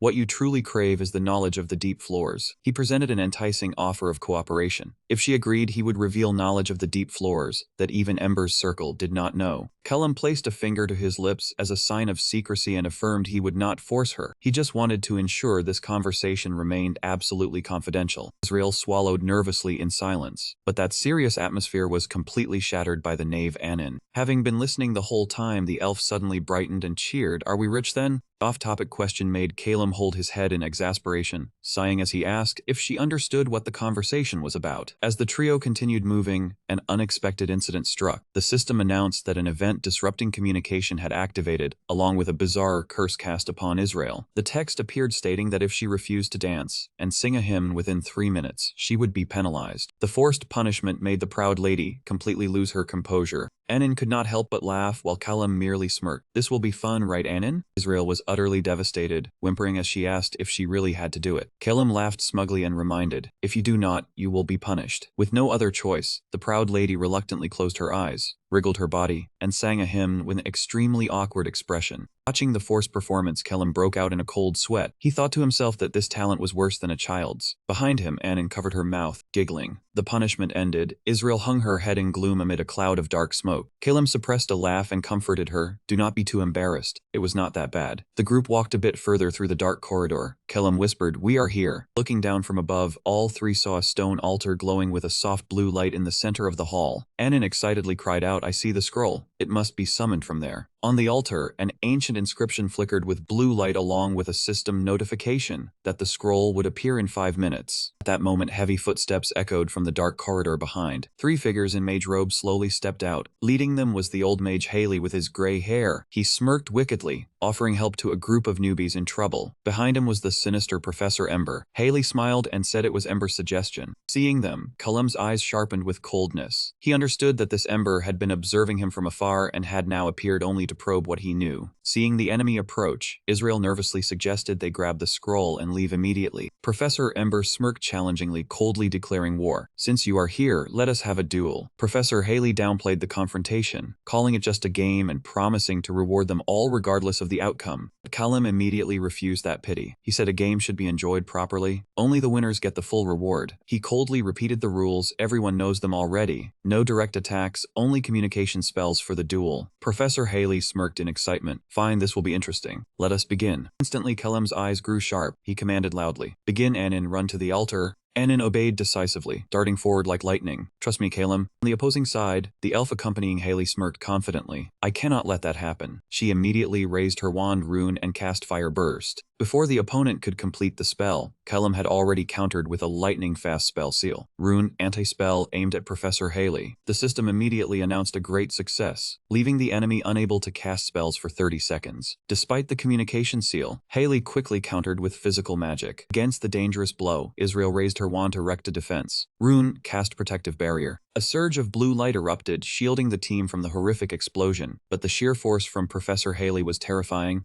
Israel's barrier quickly cracked apart and shattered. The system displayed a failure notification. Israel's barrier broke, leaving her stunned and unable to move for 10 seconds. Sweat beaded on her forehead. Israel collapsed helplessly from the stun effect. Watching the two young opponents struggle, Haley strolled forward with a smug smile. "I am just standing here. Now then, Kellum, what are you going to do?" Facing the old mage's provocation, the corner of Kellum's mouth curled into a confident smile. Instantly, the familiar system chime sounded in his ear. "Activate your strength hourglass. The time of all things falls into a state of complete stillness." In that moment, Kellum's crimson eyes focused on analyzing the opponent's formation. Professor Haley is a mage and Professor Meldini is a barbarian. Since Ember has not acted yet, he is definitely playing a support role. The only position for him to observe and support is the priest. With each enemy's role clear, Kellum immediately devised a lightning-fast counterattack strategy. He activated a rapid chain of communication spells, transmission, transmission, transmission. At the same time, he used his command ability to send his thoughts to the elf running ahead. And in the moment you see the scroll at the altar, send a transmission. Just as the time stillness ended, a barrage of sharp ice spikes suddenly erupted from the ground, piercing straight into Professor Haley. The system immediately announced Haley's death. He was shocked to realize Kellum's ability to cast spells without incantation was real. In his dying breath, he shouted for Ember to resurrect him quickly. Understanding the intent, Professor Ember raised his wand rune and cast Phoenix Resurrection magic. But Kellum was a step ahead. The system rang out with a notification. "You throw vengeful soul tears at your opponent." Ember's face darkened with helplessness. "Oh no, I'm dizzy." The system displayed that Ember had been afflicted with a negative status and was completely dizzy for 20 seconds. Taking advantage of the opponent being controlled, the escape scroll on the altar suddenly emitted a gentle blue light. Anin cheered joyfully, "Kellum, it's the scroll." But a cold voice suddenly rang out to cut in. "That's not happening." Haley's elven female teammate suddenly appeared from behind, raised her wand and shouted, "Spellcaster, you summon within the target's range." A powerful surge of magic shot out. The system displayed that the summon was greatly successful, and the scroll had fallen into the opponent's hands. Holding the glowing scroll in her hand, the elf woman smiled smugly. "What a pity, but you all fought well. Now let's end the game." However, just as she was about to cast the message spell to secure victory, a crisp sound rang out along with a strange transformation that stunned her. The scroll in her hand suddenly transformed into a massive glowing blue ice sword. The system displayed a notification of great success. The opponent had been completely fooled by Kellum's illusion magic, and the two-handed sword item had been disguised as an escape scroll. Witnessing the unbelievable turn of events, Israel was completely shocked, her blue eyes wide open as she exclaimed, "Wasn't that an escape scroll?" On the the other side, Callum curled his lips into a sinister smile, his red eyes glowing in the darkness. He calmly revealed a shocking truth. The real scroll was never summoned at all. The entire scroll the opponent stole was just an illusion trick he had staged beforehand. And end the game. At that moment, Anin was standing before the stone altar, and in her hand was the real escape scroll, emitting a gentle blue light. At the lavish banquet hall of the Batenga estate, applause and words of congratulations for the victory echoed throughout the space, directed at Callum. He smiled slightly and acknowledged, "Thank you for the congratulations, Professor." Shortly after, the brown-haired professor prepared to leave and waved goodbye. "Callum will head off now. See you at the academy." The students bowed politely to see him off. "Yes, Professor, please travel safely." Just then, the young boy Abedzin, sitting in his wheelchair, excitedly spoke up in praise. "Callum, that was amazing. I've never even cleared a stage before." The boy enthusiastically looked at Callum and asked further, "Once my leg is fully healed, can you play games with me?" Callum was quite surprised and asked back, "Abedzin, have you played this game before?" The boy happily replied, "Yes, because my father created it for me to practice exploring the maze." This revelation left Callum astonished. He thought to himself, the professors had even borrowed it as teaching material, but it was merely a personal training tool. What is this world even about? Looking at his little younger brother, Clarence smiled gently, but his eyes held a hint of sadness. He explained to Callum, "Our family has a special reason to cherish Abedzin even more." Clarence's voice dropped as he recalled the painful past 12 years ago, the time when the maze catastrophe broke out and claimed the lives of many in the Burton family. During those dark and tearful days when everyone was drowned in despair, Abedzin, who was only 6 years old then, was the only one who still kept a bright smile. The innocent boy hugged a bouquet of white flowers, completely unaware of the cruelty of death. But it was precisely Abedzin's innocence and bright smile that became the only source of light that helped the entire family overcome the darkness and recover. Although the pain of losing their loved ones had not fully subsided, Abedzin's existence was their greatest anchor. Clarence gently patted his brother's head and sincerely expressed to Callum, "Saving Abedzin is no different from saving the entire Burton family." "Callum, thank you once again." As soon as he finished speaking, a dignified voice from behind interrupted the conversation. Just as Clarence said Callum, the head of the Burton family stepped forward with authority. He smiled warmly and reminded them, "This is not the place for this sort of thing. We still need to present the gratitude, gifts, and victory rewards.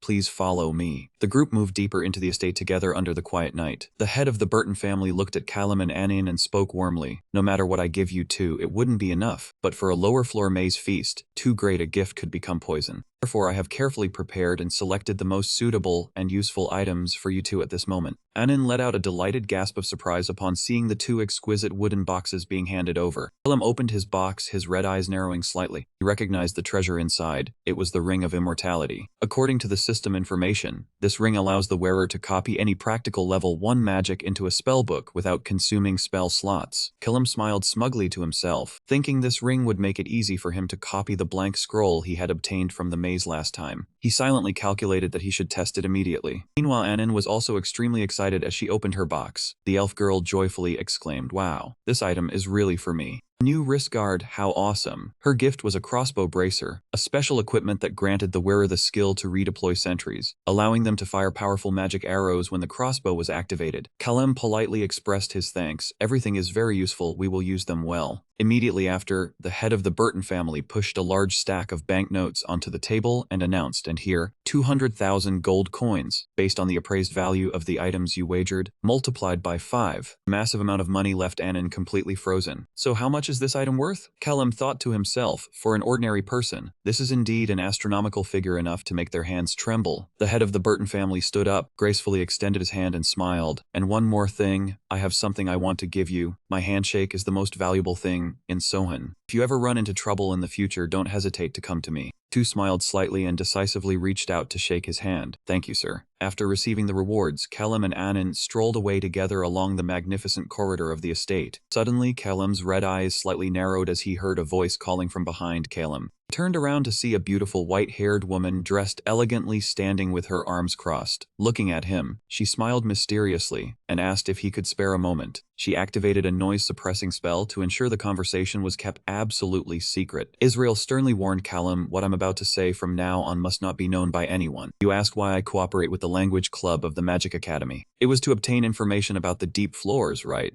Looking straight at Callum, Israel's eyes suddenly flashed with a blue light full of resentment as she resolutely admitted, That's right. But to be more precise, I want to go to the deep floors to kill the maze master. Going back in time, Israel at the age of 15 was an outstanding genius, always ranking first in her entire school at the academy affiliated with the Magic Academy. Behind her success and exceptional abilities was her beloved grandfather, who had always wholeheartedly supported and accompanied her on her path of magic. It was also during this time that mysterious members of the language club actively approached Israel, teaching her a powerful spellbook barrier technique. With innate talent, a powerful family background, and unique information sources from the club, Israel was once confident that she would soon become the strongest mage in Sohan. However, all her hopes came crashing down when the maze catastrophe broke out 12 years ago, turning the academy into a sea of fire reaching the sky. Amidst the chaos, Israel's father rushed over, hugged her tightly and shouted, "Israel, take your siblings to the teleportation device now." Witnessing the horrifying scene, Israel cried out in panic, "AA3, what is happening?" Her father could only urgently urge her on. The impact was so strong that it knocked Israel's grandfather to the ground right before her eyes. Witnessing the heartbreaking scene, the young girl could only scream in horror, "Grandfather." At the emergency teleportation gate area, a massive dark entity clad in black armor, with glowing red eyes full of malice, slowly stepped out from the flames, pressing close right behind her grandfather. Facing death, her grandfather used the last of his strength to shout a warning, "Run, quickly." In the chaos of the tragedy 12 years ago, he decisively pushed Israel and the children into the safe beam of light, and left his final angry words, "Israel, your siblings are in your care, you must survive at all costs." The gate closed, leaving behind the heart-wrenching cries of the little girl reaching out her hand, calling for her father in despair. The pain of loss and the endless torment over the past 12 years always haunted Israel's mind. She blamed herself, believing it was because she was involved with the language club that she indirectly dragged the abyss monsters to massacre her family, leaving her with no peace at any moment. But it was all the fault of the maze master, not the riders. Yet people still said that riders are the cause of all problems. Israel lowered her head, tears of pent-up frustration rolling down her cheeks. Because the maze brings money, no one is willing to give it up. They would never think of killing the maze master to wipe out the maze. That cruel truth is evident when even her father only calculated the enormous profits the maze brought. He once coldly advised her not to ruin the whole city's plans for personal feelings. Even the Never Club had long abandoned that crazy idea, thinking they couldn't defeat the maze master. Israel's dream of revenge was completely lonely with no one supporting her. Seeing that, Callum pondered. Yet the Never Club still gave Israel information about the deep floors, so for what benefit did they continue to provide her with information? Israel replied softly, saying they did it to encourage her revenge plan. But with his keen perception, Callum immediately realized their true intentions. Those bastards wanted to exploit her guilt for their experiments. But the strange thing was a piece as important as Israel. Why would they want to send her into the deep floors where death was certain? Raising her well to have the Burton family as the club's backing, isn't that more beneficial? Perhaps they were using her to get what they wanted. Callum's glowing red eyes flickered with determination as he saw the ultimate goal of the riders. If the maze master is killed, the riders can return home. The different writing on the ancient stone tablet that Professor Downstream found on the third dungeon floor once again became clear in Callum's mind. The ancient text recorded that when the master of the dark dungeon is destroyed, the dark dungeon will close. The war with those who invaded this world will also officially end, and they will be able to return to their original world. Thinking about this, he silently understood the cruel ambition of the one behind it all. He wanted to push Anin down to the deep floors because to him, her life was worthless. If she died, it was fine, because new pieces would appear to take her place. Israel continued to warn that the Ember Club surely would also try to use Callum, with the vast dungeon knowledge he possessed. They believed he was the most suitable person to explore the deepest floors. That was also the reason they were eager to claim him before the Black Dog organization did. Hearing this, Callum's eyes suddenly shifted to a furious red. He gritted his teeth in contempt at the delusions of those bastards, daring to have the idea of making him a new piece. He appreciated Israel's frankness in risking her life to reveal this secret. Callum smiled softly and took the initiative to reach out his hand, officially inviting her to join his team. Israel was overjoyed. She smiled brightly and decisively took his hand to establish the new team contract. That night, under the quiet darkness of the forest, Anin was eagerly testing out the new equipment she received from the Burton family. In the blink of an eye, a flash of blue light erupted, instantly teleporting Anin's body and landing her very gently. She happily turned to ask Callum how her performance just now was. Standing below watching, Callum smiled slightly and nodded, praising her for doing very well. That was the Guardian Shift skill that allowed short-range instant teleportation. Watching Anin easily master the new power, Callum was extremely satisfied, thinking to himself this was the skill she needed most right now, and Elder Edward had truly prepared a gift that couldn't be more perfect. Curiously asking, "So what does Callum plan to do now?" Callum silently walked away, his mind at this moment filled with thoughts after hearing the huge secret from Israel. Even so, the decision to invite Anin to team up with him was completely his genuine choice. Calum told himself if he could destroy the dungeon master to find a way home, he was ready to act immediately. Because no matter how outstanding a mage he was in this world, this place still didn't belong to him. Moreover, he had to act while he was still young. In case he grew old or got injured, then everything would be very difficult. But Calum's biggest worry right now was the cruel 2-week rule. He looked towards the massive, cracking teleportation gate, wondering if all the other invaders truly had to obey this brutal law. Calum pondered, wondering if those people had already found a way to circumvent this law long ago. Seeing him silent, Anin softly asked, "Calum, do you plan to defeat the dungeon master?" Calum sighed, replying that if they acted right now, the information they had was still too little. First, they needed to investigate thoroughly the ancient stone tablet Anin had mentioned in her previous dungeon exploration. Calum reminded himself not to be hasty. He needed to observe, carefully deduce each clue before formulating a perfect plan. He judged that the tablet very likely held the core secrets of the dungeon, inscribed in an ancient code. Based on his knowledge, he knew this tablet was found randomly within the dungeon depending on the game's difficulty. Thinking of Professor Dunstream standing before his research board, Calum assessed that it was highly possible the professor had only translated a rough part and couldn't fully decipher the tablet. He told himself he had to check it himself as soon as possible before the Ember Club approached and caused trouble. As they were walking together under the dark canopy, Anin suddenly hesitated and spoke up, "I have something to tell you, Calum." Looking into his glowing red eyes focused on listening,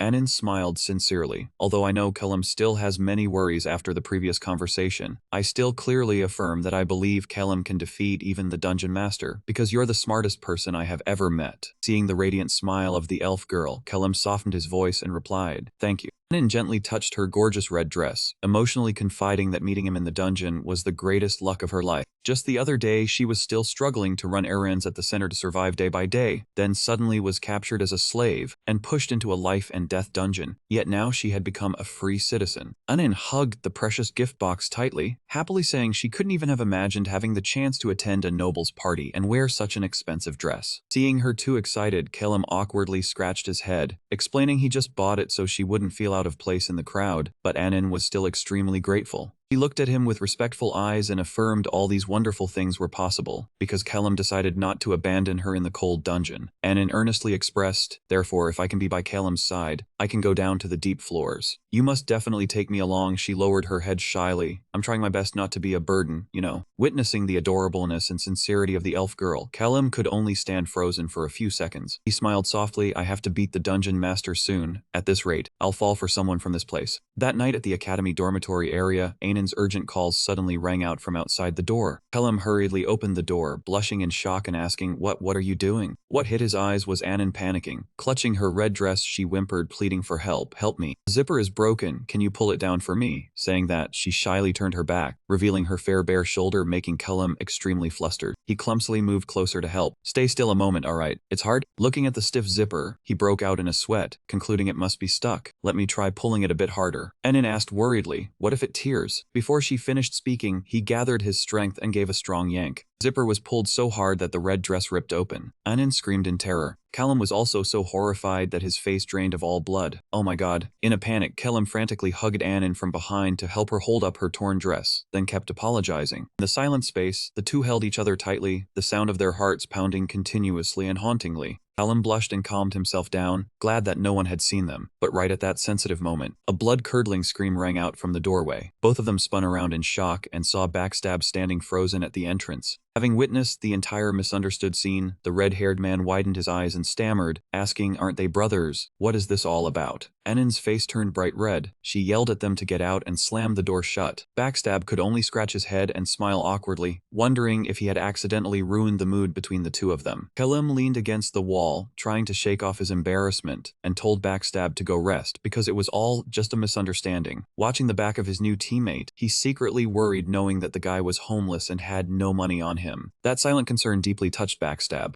He smiled faintly, telling himself that he now understood why Brother Animus had advised him to join Calum's team. To show his loyalty, Backstab firmly declared that from now on he would consider Calum a brother and earnestly requested join the team. Calum happily agreed, because having another talented thief like him on board was more than welcome. He clearly announced that next week, the team of 4 would officially enter the Dark Dungeon. However, Kellum felt a flicker of hesitation when he thought about how difficult it would be to convince Animus to join this time. Kellum decided that the two of them must go directly to Animus's house to negotiate. But just as they set foot inside the small wooden house, they were met with fierce opposition from Animus's wife. She angrily shouted that the children at home needed their father, and that she absolutely would not agree to her husband continuing to risk his life in the dungeon anymore, no matter how much deposit money Kellum offered. Sitting at the dining table, Kellum did some mental math. Usually, the minimum deposit for a first-floor adventurer was only around 1,000 gold coins. As the wife was still rambling on about needing money to raise the children as they grew up, Kellum suddenly raised a finger and casually declared, "I will give you 10,000 gold coins." The offer of a deposit 10 times the normal amount left everyone completely stunned. Anin screamed frantically because that amount was too much. Animus was left speechless, unable to believe his ears. The wife trembled in shock, her face pale as she yelled, asking if he was trying to use money to buy her off. But in the face of the weight of the large sack of gold coins placed before her, the wife had to let out a faint, helpless sigh. She softened her voice and asked if, with such a huge sum of money, their target surely wasn't the first floor of the maze, and she received a calm nod of confirmation from Kellum. Seeing his sister-in-law worried, Backstab immediately cut in to reassure her. He confidently boasted that he used to roam all over the second floor, so accompanying him and the genius Kellum would make the trip much easier. But as Backstab was still rambling on, Kellum coldly poured cold water on him. "We're going to the third floor." The statement made Backstab freeze instantly, his smile vanishing, his whole body breaking out in cold sweat as he stammered back, asking if it was true or not. Just as they stepped out onto the street after convincing Amo's wife, the burly monk still couldn't hide his worried expression. He sighed and shared that it had been very difficult to get his wife's permission to continue, but to reach the third floor, the group absolutely had to have good equipment. Amos emphasized that they needed at least magic-grade artifacts to be safe, but such luxurious equipment could only be bought at auctions and was not available in ordinary shops. And the next auction wasn't for a long time. Watching the uncle worry frantically, wondering if the group would be fine with their current mediocre gear, Kellum just smiled faintly, thinking to himself, if he knew that he and Anin each already owned a high-quality treasure, Amos would definitely be shocked. Seeing Amos worried, Backstab quickly suggested that if they couldn't buy, they could go rent, since there were plenty of equipment rental places in the back alleys. But Kellum immediately dismissed it, stating that the rental costs there were very expensive and completely not worth the money. Anin curiously blinked and asked what he planned to do. Kellum flashed a confident smile with his blazing red eyes, told everyone to wait here for a moment, then headed straight for the Temple of Nathaniel. Stepping inside the majestic shrine, Kellum came face to face with the priest representing the church. The priest calmly stated that he had heard the whole story from Bernard and knew well that Kellum had done almost all of the Lizard God Knight's work. He said the church had intended to reward him with money, but was extremely surprised to see him ask to be compensated with artifacts instead. The priest shook his head and refused, explaining that for outsiders, the church unfortunately could not reward with equipment and hoped he would understand.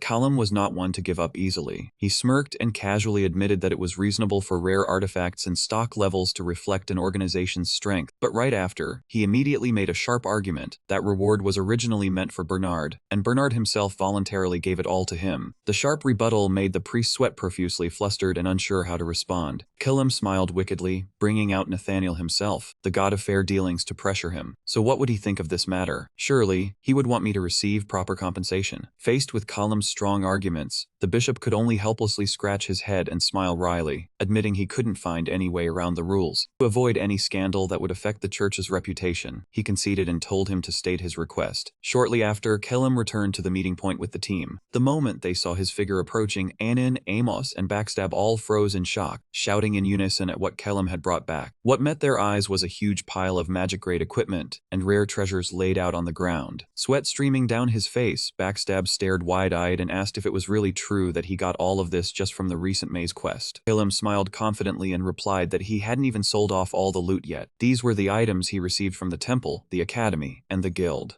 Holding the magic-grade magic bow in her hands, Anin was extremely excited. Kellum explained further, the dagger found in the treasure room after appraisal also reached magic grade, and that fire helm over there was just something he rented temporarily. Backstab eagerly picked up the magic-grade plunder dagger that could trigger a burn effect on enemies when stabbed. Seeing the massive haul of equipment, Amos was utterly amazed, wondering if the first floor was like this. How much more would they get going up to the third floor? Kellum smirked, saying that was exactly why he paid a deposit of 10,000 gold coins coins. He didn't forget to remind Amos to use that money to send his firstborn to a good school. Holding the treasure-grade lightning staff containing 2 battle spells, electric shock and superconductivity, Kellam firmly announced the group would head straight to the 3rd floor as soon as the maze reopened in the next few days. Before long that moment arrived, the 4 of them stepped together into the dark, cold corridor of the maze. Amidst the eerie silence broken only by the terrifying sound of dripping water and the smell of mildew, the group warily scanned their surroundings. He thought to himself that no matter how many times he had gone through it, the uncomfortable feeling of entering the maze never changed, and wondered if there would ever be a day he got used to it. Looking at Anin, Kellam curiously asked if she was wearing the protective charm she was given. The elf girl shyly explained that because it was so valuable, she had hidden it deep inside her glove to prevent evil people from eyeing it and stealing it. Her excessive caution made Kellam only able to helplessly ask if it was really necessary to do that. Soon after, the group reached the end of the corridor. Standing before the gate, the monk Amos reminded everyone that this gate only allowed 1 person through every 3 seconds. At that moment, Anin suddenly became extremely worried. She panicked, imagining a scenario where the whole group got ambushed by enemies the moment they crossed to the other side. Kellam admitted thoughtfully that it was a real possibility, because the teleportation gate's 1 person at a time mechanism would make the first one through the easiest target to attack and injure. Anin Jun pressed the question of who would step through the gate first to ensure absolute safety for the entire team. Kellam, without any hesitation, designated the Moss as the one to go first. He gave detailed instructions that the moment he stepped through, he must immediately activate his iron defense skill to be ready for anything, and that he would follow closely 3 seconds behind. Hearing this, Amos hesitated and asked if Kellam was sure he wanted to go second, since a fragile mage like him would usually be best placed in the rear to receive the most protection. Anin also quickly suggested that she should go first in his place, but Kellam firmly refused and affirmed that the second position was optimal because he could react with magic and provide support more promptly than anyone else if trouble arose. Seeing the young leader's resolve, Amos nodded in agreement and decisively stepped in the blue light of the teleport gate. While waiting for the 3-second countdown, Kellam quietly analyzed the tactics. A sturdy shield like Amos surely couldn't be taken down in just 3 short seconds. Furthermore, an ambushing enemy wouldn't be foolish enough to charge at a target already prepared for defense, but would instead choose the second person to step through to strike. This careful calculation of all the risks helped Kellam maintain his astonishing calm. The countdown clock hit 0. Kellam gripped his wand tightly. Stepping decisively through the teleport gate, he reassured himself that he still had his protection watch as a safeguard against any uncertainty. However, the moment he set foot on the other side, his eyes narrowed in horror at the gruesome sight. Looking at the rubble and the scattered corpses, Amos approached, worrying whether these bodies had been killed by an ambusher. Kellam shook his head and analyzed. No, an ambusher usually avoids damaging equipment. They rarely leave behind a scene this tragic. He crouched down to examine the victims thoroughly. 2 of the 4 bodies had died from ordinary stab wounds, nothing too special about them. However, Kellam's glowing red eyes suddenly hardened with alertness as he looked at the other 2 corpses. One corpse showed a bizarre sign with ghastly tumors growing all over the body. He recognized it immediately as the result of the necrotic tumor corrosion spell. The other corpse, of a bird race member, had strangely crossed eyes, the pupils misaligned in a maddened way. Bird folk don't naturally become cross-eyed like that. He must have gone insane from soul echo magic and been brutally finished off with a level 3 necrotic cell self-destruction spell. This realization shocked Kellam deeply. He broke out in a cold sweat, wondering, a level 3 necromancer appearing on the 2nd floor? According to the game's logic, someone with such fearsome skills should have reached the 4th floor by now. Why was he here? Just as he was deep in thought, a loud call from behind cut him off. Anin asked worriedly, "We've made it through, what do we do now?" Kellam adjusted his gear slightly and answered decisively, "We keep moving forward." As they passed the corner, a vast, dark swamp forest appeared before the group, with massive ancient trees emitting a faint, eerie blue glow. Stepping onto the squelchy mud beneath his feet, Kellam frowned slightly, his red eyes gleaming with concern. He muttered, "It's worse than I thought. This damp and gloomy feeling of the swamp really bodes ill." Kellam's suspicion was quickly confirmed as the group ventured deeper. A horrifying sight met their eyes. Everywhere in the swamp, the corpses of bodionoids, the X-shaped monsters typical of the 2nd floor, lay scattered, floating on the water's surface. Looking closely at the livid wounds, Kellam realized they had been torn apart by brutal stabs or necrotic magic, matching what they had witnessed with the previous group of adventurers. Witnessing this bloody scene, the monk almost broke out in a cold sweat, muttering worriedly, "This is terrifying. What happened here?" Fear made Anin tremble and clutch Kellam's robe, stammering, "Kellam, I'm so scared." Kellam couldn't help but feel tense either. He knew full well that a massacre this brutal and thorough was extremely rare in the maze. The tension enveloping the whole team created an incredibly heavy atmosphere. Walking along the path of corpses that stretched all the way to the glowing, spinning teleport gate to the third floor, Kellam's heart burned with urgency. He kept asking himself why a powerful level 4 necromancer would come down here to slaughter monsters, and what his real purpose was. A bad feeling arose, making Kellam grit his teeth in worry. He knew he had to quickly stop that deranged necromancer before he could bring about a real disaster to this maze. Without a moment's hesitation, Kellam decisively pointed his wand forward, his red eyes full of determination as he commanded, "We're heading straight for the third floor, into formation." Kellam handed the helmet to Amos and instructed, "From the third floor onward, you'll need this." Receiving the helmet and putting it on, Amos smiled back, "Thanks, I'll go through first and wait over there." Kellam nodded slightly, "Yeah, be careful." Right after, the burly monk decisively stepped through the spinning blue teleport gate. Watching Amos leave, Kellam couldn't help but worry, wondering if some insane mage was waiting right at the gate. He also quickly stepped through the teleport gate to stay close behind. The moment he set foot on the other side, Kellam's red eyes narrowed cautiously. He found someone waiting there. However, he quickly breathed a sigh of relief upon recognizing the familiar faces. It's you guys." On the opposite side, the werewolf Vertanen exclaimed in surprise, "Hey, who's this?" And the dwarf Zekan widened his eyes excitedly. "Kellam, you've reached the third floor." And standing behind also cheerfully poked her head out to greet them, making Vertanen marvel at her new gear. "Oh my, almost didn't recognize you, Anin." At that moment, a man in a hooded robe standing next to Zekan's group quietly spoke up, "Vertanen, are these your friends?" The dwarf Zekan nodded in response. Yes, I should have introduced him sooner," then turned to Kellam. "Kellam, this is our group's new mage." Kellam's red eyes narrowed suspiciously. The stranger slowly pulled back his hood, revealing a friendly smiling face. "Very pleased to meet you." "I'm Antonelli." He stepped closer and continued, "I've heard a lot about the legend of a mage who casts without incantations, looking forward to working together." However, instead of returning the greeting, Kellam immediately turned to question the female priest Emma in a stern tone. "Emma, why are you traveling with a mage who uses summoning magic that turns corpses into undead? You're a priest." Kellam's sharpness startled Emma, who frantically waved her hands in explanation. "No, it's not like that." Kellam misunderstands. "Antonelli doesn't use undead magic, that's why I'm with him. Plus the group needed a replacement mage after Avison left." Standing nearby, Antonelli gave a slight smile and chimed in, "That's right, I don't know how to use undead magic, so traveling with a priest is completely reasonable." Kellam coldly stared straight at Antonelli, his red eyes narrowing with alertness. "Funny, who are you trying to fool?" He exposed him immediately. "The two spells, Soul Echo and Invasive Tumor, that you used on the second floor. When combined, they create G's Death Body, a type of corpse summoning spell." Kellam pressed in a harsh tone, "A fourth floor mage like you hiding your skills. What reason could you have for joining Vertanen's group?" Seeing the tense atmosphere, Vertanen quickly stepped forward, waving his hands to intervene. "Hey Kellam, calm down." Vertanen broke into a sweat, explaining, "You guessed right. Antonelli is indeed a fourth floor mage. He was looking for a new group when he ran into us." Kellam immediately retorted sharply, "A fourth floor mage who can't find a group? Absurd. Especially during a time of severe mage shortage like now. He has no reason to join your group, it's very suspicious." He turned to press Vertanen. "What were you thinking accepting him?"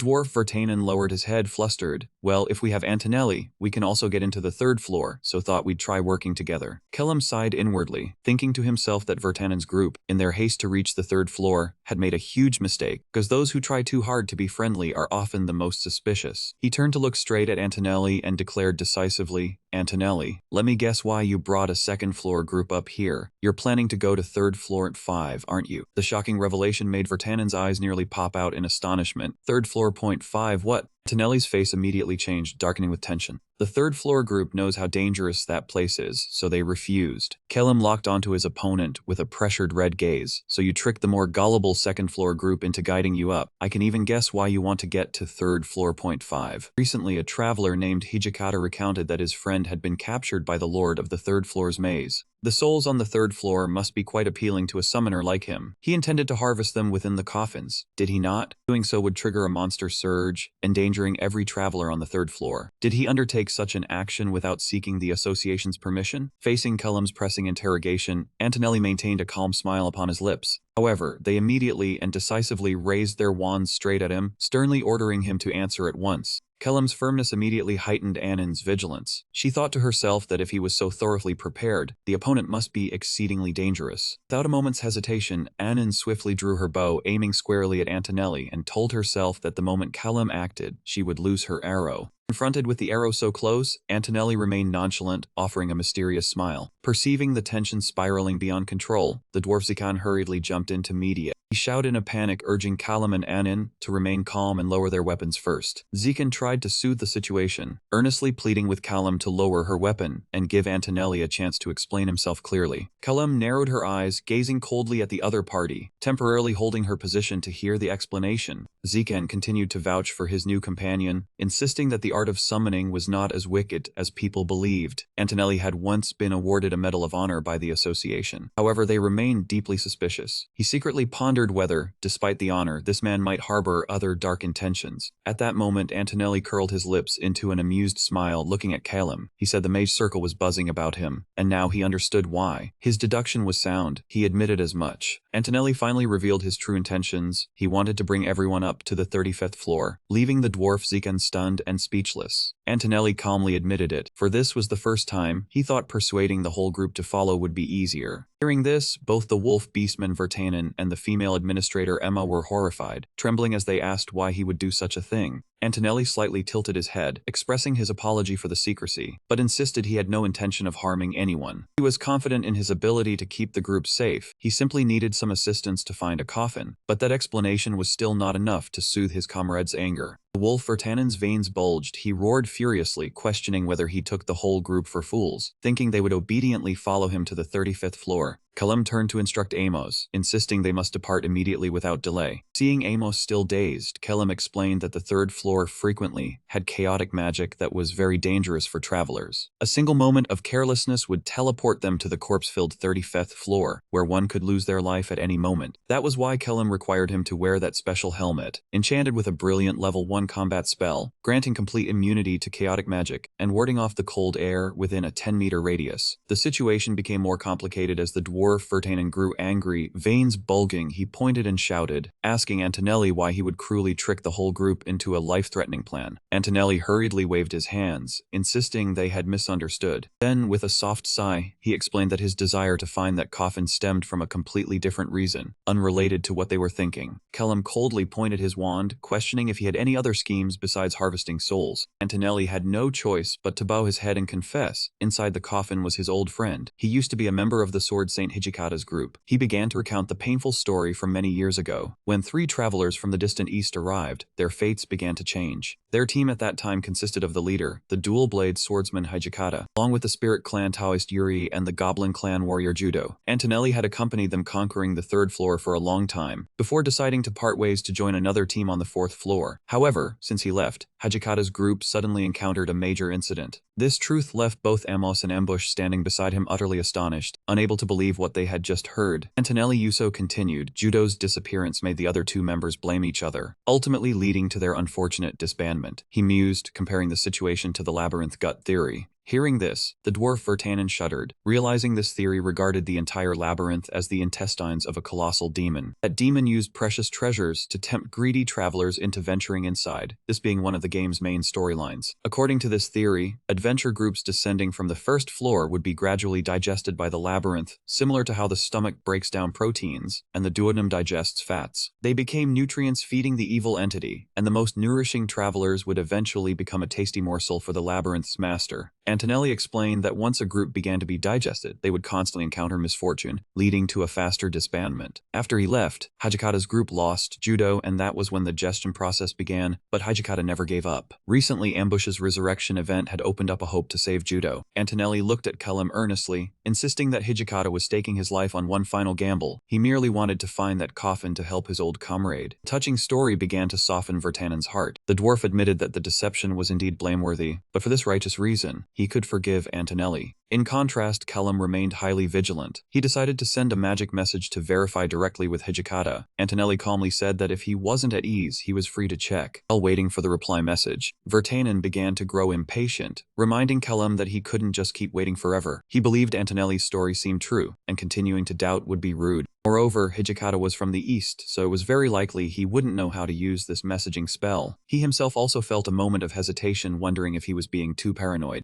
Suddenly, a flash of light erupted, signaling the reply message had arrived. Callum unrolled the scroll and was completely stunned by the cold words from Hejikata. Who is Antonelli? Not a member of my group. Callum's eyes instantly hardened with sharpness, staring straight at Antonelli and smiling with deep sarcasm, remarking that it turned out people from the East also knew how to send messages now. Fully exposed, the friendly expression on Antonelli's face vanished instantly. He lowered his head, then suddenly breaking into a sinister, mysterious, and deep smile. This bunch localizes well indeed. Antonelli clicked his tongue with fierce cruelty. Having to do it this way is such a pain. He then immediately activated the bone armor defensive magic to protect himself, but before he could make his next move, the familiar system bell rang, interrupting everything, activating the hourglass for your turn. Within the stop time state, Calum let out a soft, calm sigh, knowing this would happen. He knew all too well that the opponent before him was a summoner mage, and this type of magic required a soul to be usable. As soon as he heard about the resurrection incident, Antonelli must have immediately thought of the adventurers' coffins lying in rest on the 35th floor, because for a summoner mage, the more powerful souls he absorbed, the more his own strength would grow exponentially. And what he craved most right now was none other than the strongest soul of the one chosen by the Labyrinth's master as the boss on the 3rd floor. To collect those precious souls, Antonelli did not hesitate to use the most ruthless methods. Even if Vertanen's entire group were to be wiped out, his plan was still to use them as shields to attract monsters, and then seize the opportunity to escape alone with the loot. No matter how fiercely the monster wave surged, he just needed to quickly run down to the 4th floor to escape safely. However, Antonelli was simply too unlucky to have run into Callum. As a veteran former gamer who had experienced every crazy tactic, Callum had long seen through his entire ambition. Looking at the traveler standing motionless before him, Callum gently twirled the wand in his hand, silently calculating, now then, how should I deal with him? To avoid future trouble, the best plan is to finish him off immediately. But if he used the blast dust magic, the distance between them was too close, easily causing himself to be caught in the blast. In a situation where he couldn't kill the opponent immediately, disarming him would be the most optimal choice. Callum decided on the electric shock magic. Despite the large level difference between the two, with 4 stacked layers of the spell continuously, he was confident the chance of shocking and paralyzing the opponent was absolutely certain. Utilizing the order feature, Callum instantly conveyed his thoughts to the elf girl behind him. Anin, shoot at the wrist holding Antonelli's wand. Receiving the order, Anin quickly drew her bow, aiming straight at the target with a determined gaze. Just as her action points were depleted, the system notified the end of Callum's turn. As time resumed, a powerful surge from the electric shock magic shot out, striking Antonelli's hand directly, causing him to roar in pain. The paralysis ran down his body, completely numbing his hand. Before he could recover, Anin's precise arrow flew in, striking directly into the wrist. This caused Antonelli's wand to slip from his hand and clatter to the ground. Stripped of his only magic weapon, Antonelli completely lost the upper hand. He screamed in extreme panic and despair, no. Before he could get up, ambush from behind lunged at him with lightning speed. The sharp blade severed the tendons in his hand. Monk almost quickly closed in, roughly pinning him down onto the cold ground. Under the suffocating pressure from Callum's group, witnessed by Vertanen and Emma, Antonelli panicked and yelled out begging, "Hey, wait, listen to me." Ignoring his pleas, Callum leaned down, rummaged through, and swiftly snatched a spell scroll hidden in Antonelli's robe. Ah, hidden here, is it? Seeing Anin ask curiously, Callum unrolled the scroll, explaining it was an escape stair scroll. He had prepared it in case the monster wave surged. Anin gasped in shock. That was impossible. Callum coldly continued he planned to use it to escape back to floor 4, where the main group was waiting. Cornered, Antonelli was drenched in sweat, trembling as he begged for help. Please save me. He knelt to the ground, cowardly admitting, yes, I did intend to collect souls illegally. But no accident has happened yet, right? I haven't harmed anyone. He panicked and turned to beg the nun Emma, please spare me, we are on the same team, please side with me. Emma coldly explained, according to the signed contract of the Exploration Association, any action that seriously endangers an entire maze floor is strictly prohibited. Even if it is only an intent to commit a crime, the offender can be executed on the spot by other explorers. The firm declaration left Antonelli frozen, his face pale with fear as he realized there was no turning back.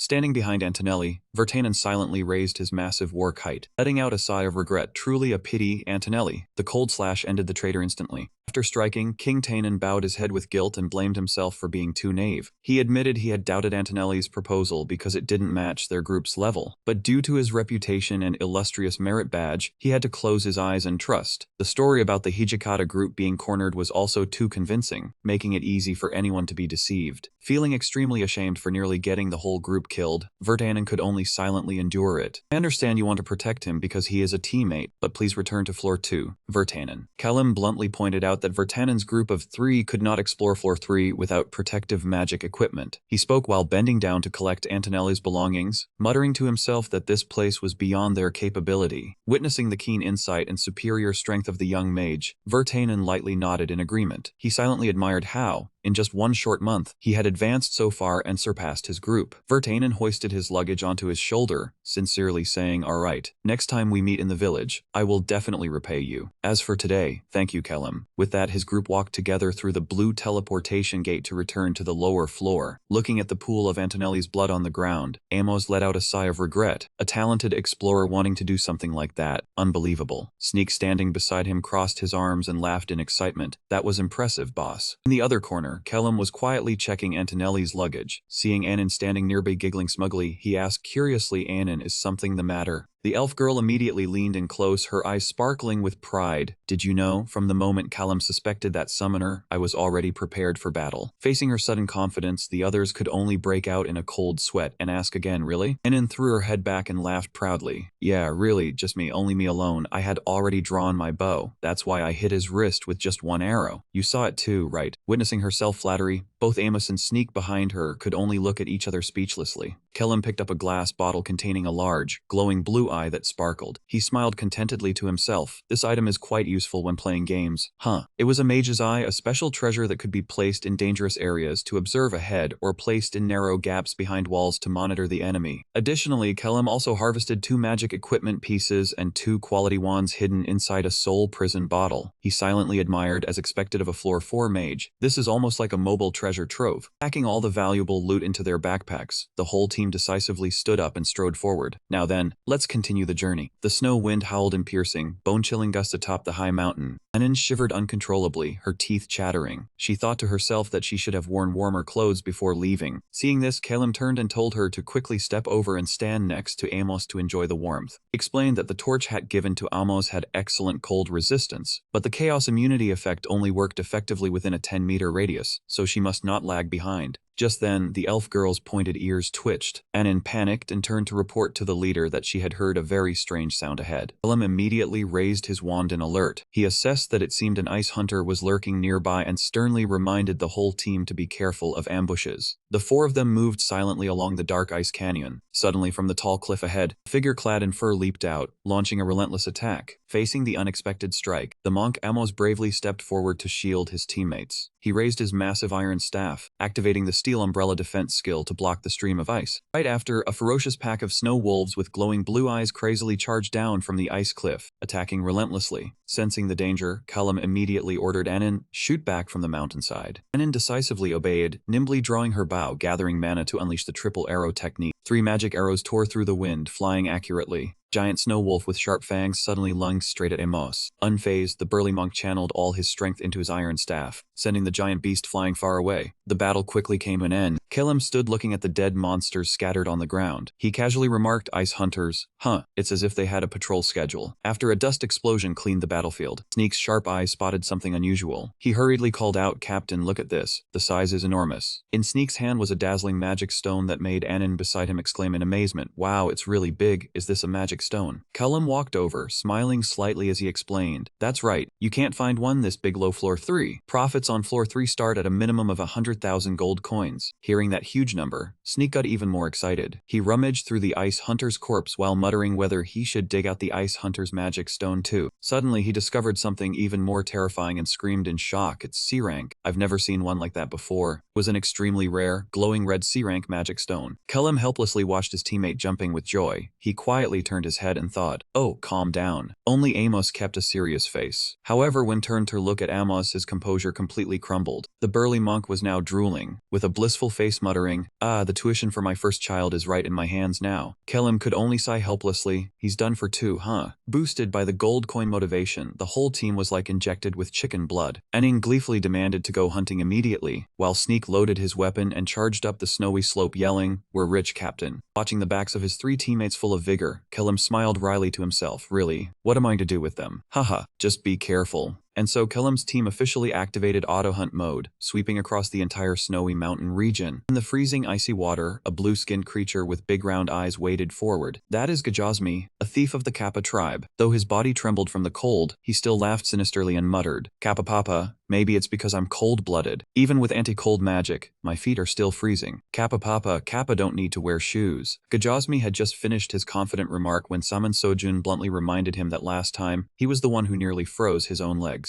Hearing that, Gajosmi could only scratch his head and laugh it off, saying that was exactly the spirit of the Cup 3 season. The group of Hijikata, Sojun and Gajosmi had searched for 3 days, but still had not found the way up the stairs because the maze kept shifting, causing them to lose their bearings. In the middle of their deadlock, Gajosmi suddenly widened his eyes in astonishment when he spotted something ahead. It turned out they had circled around and returned to the exact starting point of floor 3, where the blue teleportation gate was still spinning. Right at the entrance, Sojun was alarmed to discover a corpse lying still in a pool of blood. Seeing the torn robe, she guessed this was a level 4 mage. Hijikata approached and picked up a piece of paper that had fallen beside the corpse. It was a reply message that he himself had sent to Kalim, who was Antonelli, not someone from his team. Looking at the paper in Hijikata's hand, Sojun was stunned to realize that Kalim's team had taken down a level 4 mage right here. Before they could discuss further, Gajosmi's loud shout from the outer gate cut through, urging them to come out and see. Stepping outside, Sojun and Hijikata froze at the gruesome scene. All over the snowy mountain slope, the bodies of snow wolves and ice hunters lay scattered in pools of blood. Gajosmi assessed that the ice hunters seemed to have fled in panic, but were still pursued and thoroughly eliminated. Sojun was confused as to how a rookie team like Kalim's could possess such terrifying power. Hijikata grimly admitted this was truly illogical. To resolve the doubt, he decided to follow the remaining hunting tracks in the snow. Meanwhile, deep within the snowy mountain, Kalim's glowing red eyes narrowed in satisfaction as he muttered, "Finally found it." In front of the team now stood a massive stone stele emitting a mysterious blue light amidst the snowfall, the Great Calamity Stele. Deciding to camp right next to the stele to rest for the night, Kalim began studying the strange ancient symbols carved on its surface. He stared intently at the paper with the copied symbols, muttering softly. Anin, standing behind him, peeked over and wondered why the script was so bizarre. While Kalim was still thinking, Anin, sitting at the base of the stele, suddenly discovered 3 strange boxes. Kalim glanced down, guessing they might be part of the stele. Mangamo stepped over curiously to ask, but he said the stele had already been translated. Kalim nodded, confirming Professor Downstream had published the research, but the cipher had not been solved. He began cross-referencing and translating the ancient script. The engraved content read, "The Silver Scale Alliance forbids maize cuisine and songs. If one overcomes the deep resentment, the deception will vanish." Kalim analyzed. The Silver Scale Alliance referred to the Maze Master's agents, while cuisine and songs were common behaviors during exploration. The key point lay in the deep resentment, another name for the Maze Master. If this evil entity was defeated, those who had been possessed would be freed from their fake bodies and return to their original world. Looking at the 3 empty stone boxes, Kalim pondered, recalling he had never seen them in the game. He guessed that placing suitable sacrifice items inside might activate new information. That was the reason he had led the group here, to gather more intel before facing forces like the Ember Guild or the Black Hounds. At the campfire, the warm flames crackled softly in the cold snowy night. Kalim was still racking his brain on how to break the ancient cipher. He wondered whether to read it vertically or diagonally. Right when he was at peak focus, Anin flinched sharply, her eyes alert. The elf girl shouted in panic, warning that someone was coming. "There you are. Found you. Found you all." Behind him were Sword Saint Hijikata and Saman Sojun. The moment she saw Kalim, Sojun waved cheerfully, saying she had heard a lot about him, even taking down a floor 4 mage. Kalim immediately cut in, his cold red eyes narrowing as he questioned, "How do you know?" Hijikata explained they had seen the note lying beside the corpse this morning. Kalim asked in surprise. The body was still there after all these days. Hijikata nodded in confirmation. Floor 3 was so cold that the body decomposed very slowly. Thanks to them clearing out the hunters and wolves, everything was still intact. Hearing that, Kalim immediately realized a serious anomaly. He thought to himself that ice hunters always patrolled strictly around the stairway gate area. He asked the Hijikata group in a stern voice if no creature had passed by there in 3 days. The question startled both Sojun and Gajosmi into confusion. Hijikata also broke into a sweat, realizing the absurdity, but everyone saw the perfectly preserved corpse.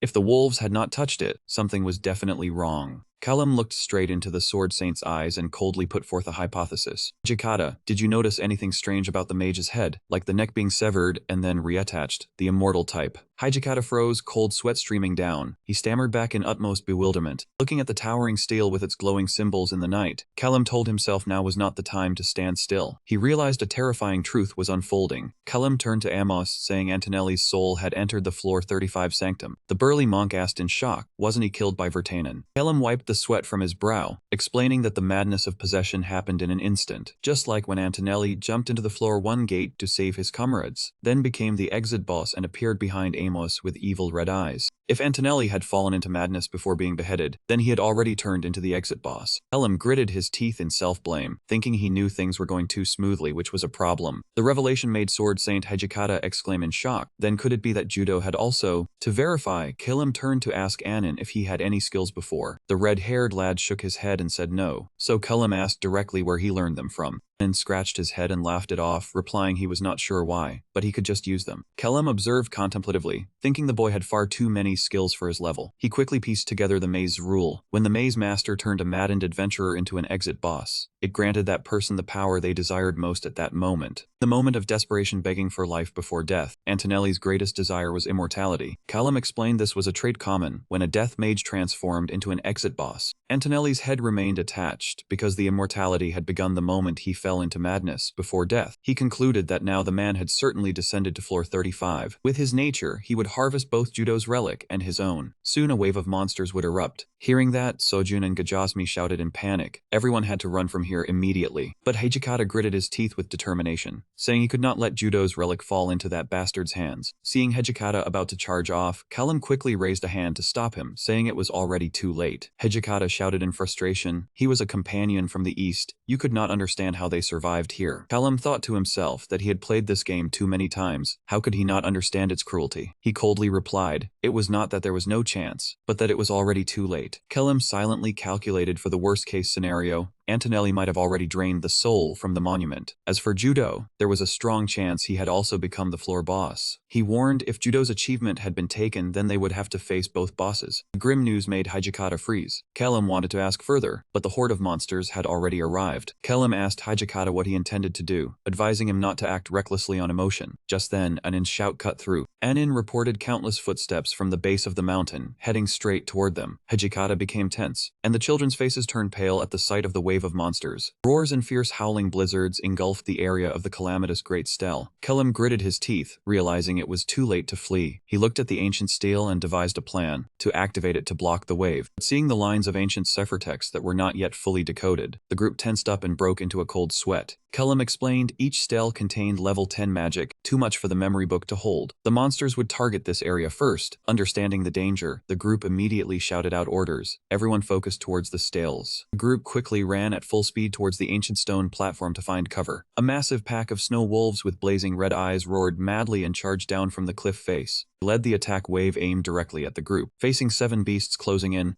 Callum quickly directed. Amos held the front line. The monk immediately stepped forward with gathered strength, raising his large shield to halt the first assault. The true danger was still behind. Everyone looked towards the distance. A horrifying avalanche carried tens of thousands of monsters. They surged down like a colossal wall collapsing from the mountain peak, ready to surround the entire shrine area. Witnessing the apocalyptic scene, Hijikata and Sojun despaired, thinking it was all over. In the direst moment, Callum shouted a command for Amos to deploy the umbrella ward. Amos gritted his teeth, pouring all his strength into preparing a defense right behind the stele. Immediately, the familiar system chime rang out, freezing time. The hourglass was activated. It was their turn. Time resumed. Callum shouted to activate the umbrella defensive skill, creating a colossal light shield that enveloped the group. Callum gritted his teeth, swinging his wand to activate the dust explosion spell. The precise detonation took down a wave of targets. The system immediately notified him of receiving a temporary hourglass, adding 2 action points. Seizing the opportunity, Callum activated his special ability, Dragon-Slaying Aura, freezing time for 60 seconds. In the silent space, he poured all his action points into consecutively firing 2 more extremely powerful heat blasts forward until the system reported he was out of points and ended the combat round. Witnessing the rapid, powerful display of spellcasting, Sojun froze, stuttering in disbelief at how many spells he had just cast. An earth-shattering explosion erupted, blasting away the entire wave of snow monsters. As the smoke cleared, the group breathed a sigh of relief as everyone was safe, thanks to the massive ancient steel shielding them. Kellum tiredly asked if everyone was alright, but he quickly regained his wariness. He sternly reminded them they couldn't stay here forever. The monster wave would return soon. There must be stairs down to the 3rd floor nearby. If Antonelli had absorbed the souls from the monument there, he would soon return this way. Before he could finish, Amos panicked, pointed forward and shouted, "Kellum, over there, Antonelli." From within the snowy mist, Antonelli's figure slowly emerged. He smirked sinisterly. "Ah, how fun we meet again." Antonelli laughed crazily, his body radiating an evil magical force. He said it felt like he had finally touched the ultimate necromancy he had been pursuing for so long. Thanks to him, he thought he could even reach the 5th floor. Seeing that, Sojun trembled and tightly gripped the sleeve of the holy sword Hijikata. Hijikata asked in confusion what was wrong. Her fox-like eyes suddenly welled with tears. She whispered that she had seen Judo's soul inside that bastard's body. Learning the cruel truth that his old comrade had been devoured, Hijikata grew furious, veins bulging, and roared with rage. Kellum stood beside him, observing quietly. He understood she had used the fox clown's soul-tracking skill. He sighed bitterly. This maze was full of tragedies, with few happy endings. Kellum nodded, confirming that Judo could not return to this world anymore. Across from them, the demonic villain Antonelli laughed savagely. The holy sword Hijikata completely lost control upon learning Judo's soul was in that bastard's hands. He roared in fury, "You damn bastard." Even though his comrades beside him tried to hold him back and dissuade him, Hijikata struggled madly, shouting, "Let me go. Let me kill that bastard." Hijikata roared with determination. He had to kill him now while he was alone. The holy sword charged bravely forward, but an overwhelmingly powerful dark energy suddenly descended from above. Sharp blue magical water spikes erupted fiercely. Witnessing that overwhelming power, Hijikata broke into a sweat, exclaiming in shock, "What kind of monster is that?" The Lich, having completed the ritual to revive from the corpse, summoned a massive pack of snow wolves that crazily charged to attack. Perceiving the disadvantageous situation, Kellum immediately shouted a command, "No time to stand and watch, run." The group quickly fled down the snowy slope.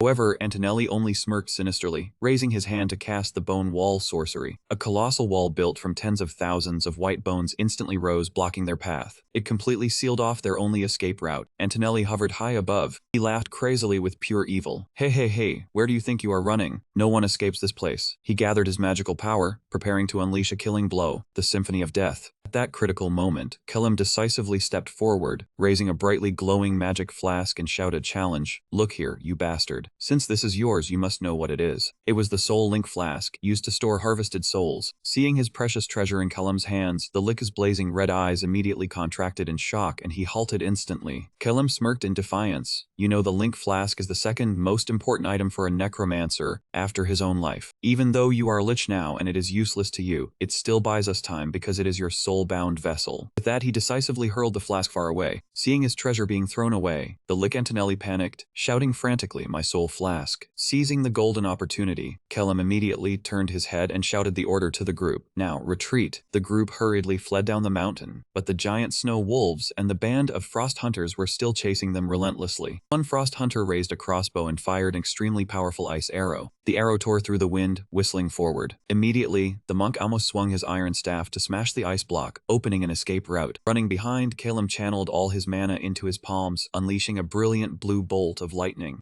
The massive lightning strike paralyzed the snow wolves that were closing in. Coordinating perfectly, the shaman Sojun immediately unleashed her signature move, Foxfire Ringfall. Colossal pillar of fire erupted violently, incinerating the monsters and forming a wall of flames. The raging fire temporarily halted the enemy's advance. Although they had repelled the attack, Kellum was still sweating profusely, realizing it was difficult to continue fighting, and that they had to escape first. But before he could finish his sentence, his feet suddenly slipped violently on the slippery ice and snow. Anon screamed in panic, Kellum. His body lost its balance, and he tumbled helplessly, rolling down the steep snow slope at a terrifying speed. As he rolled, he gritted his teeth in panic. "My speed is usually fine. Running down a snowy mountain is truly insane. Damn it." Seeing the bottomless abyss approaching, Kellum desperately reached out with all his might. "I need to grab onto something before falling." He tried to cling to a protruding rock ledge to slow his momentum, but the icy slope was too slippery and still dragged him down further. Just when he was hanging by a thread, a worried call from above made him look up in surprise. "Be careful, Kellum." A giant snow wolf suddenly lunged straight down from above, trying to pounce on him. In the dangerous situation, he quickly channeled his magic power into the tip of his wand and yelled, "Superconduct." A powerful surge of lightning struck, completely paralyzing the monster. The snow wolf lost all control and fell straight into the deep chasm. Kellum breathed a sigh of relief, telling himself himself he had almost died. At that moment, Anin from above hurriedly reached out her hand and called out, "Kelem, are you okay? Here, grab my hand." He quickly grabbed her hand gratefully, "Thank you." But before he could regain his composure, he felt a murderous intent from behind and turned around in shock. Another snow wolf suddenly charged and rammed into them, causing both to lose their balance. Both fell straight in the deep abyss, accompanied by Anin's screams. In the void of the air, Kelem could only curse in helplessness. Standing at the top of the slope, the boy shouted in horror to inform the monk Amos, Anin and brother Kelem fell. While falling, Kelem quickly hugged Anin tightly to protect her, worriedly thinking that if they hit the ground and got injured, it would be extremely troublesome. Suddenly, Kelem noticed the snow wolf he had knocked down earlier was free-falling right below them. He had the idea of using its thick fur as a cushion to absorb the impact. At that moment, the system announced,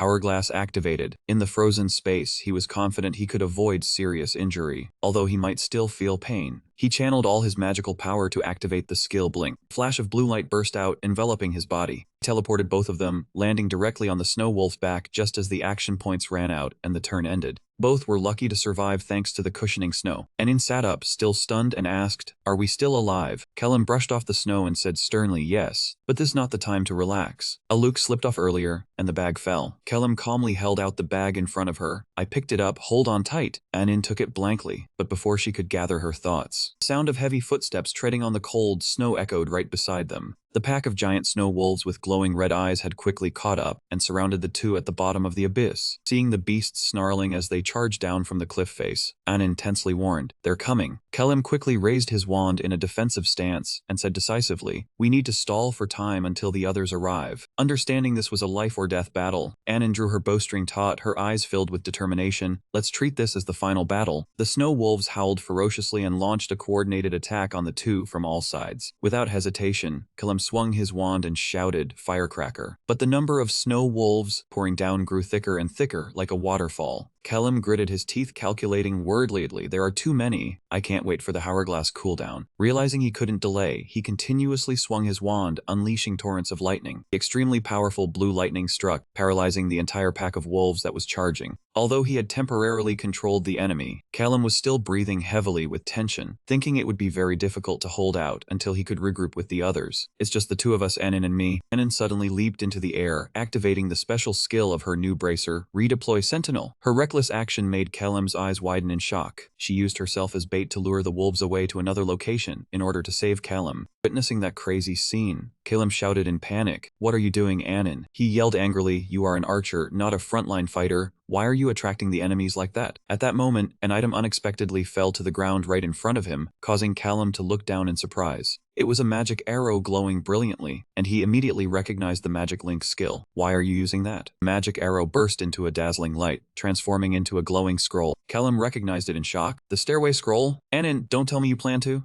Meanwhile, Anin had bravely stood her ground at the front, facing the encircling pack of hundreds of snow wolves alone. She turned to look at him, tears streaming down her cheeks, but her smile remained radiant as she shouted, "Kelem, you must not die. At the very least, you have to live." Witnessing his companion's decision to sacrifice herself, Kelem was completely panicked, reaching out and screaming in despair, "No, don't do this, Anin." But before he could react, the scroll forcefully teleported him out of the dungeon. His eyes red with pain and regret. "Anin, you idiot." The battle ended in an eerily heavy silence. He stood before the shimmering, rotating teleportation gate leading to the fourth floor beneath the ancient stone room. He silently stared into the void, his voice hoarse as he whispered a bitter question. "What were you planning to do?" He clutched his head in shock, wondering if Anin had sacrificed herself to save him. But he quickly realized he still had one last survival spell. The heat wave spell seemed to have taken effect just before he was teleported. Kelem's blazing red eyes turned cold as he reassured himself that he had completed the incantation before disappearing. So things should be fine. Even so, the image of Anin's relieved smile lingered in his mind, a nagging guilt. That elf girl's courage, bordering on recklessness, was truly admirable. But he still gritted his teeth, wondering how she would manage when facing danger alone. Kelem shouted in frustration, vowing that when they met again, he would give her a proper scolding. At that moment, a figure suddenly tumbled out of the teleportation gate, crying out in pain from a burned hand. Startled, Kelem spun around to look. The newcomer was the beast-eared girl, Sojun. She rubbed her hand with a hiss, then curiously asked if he had also used a warp scroll to escape here. Meanwhile, at the peak of Snow Mountain,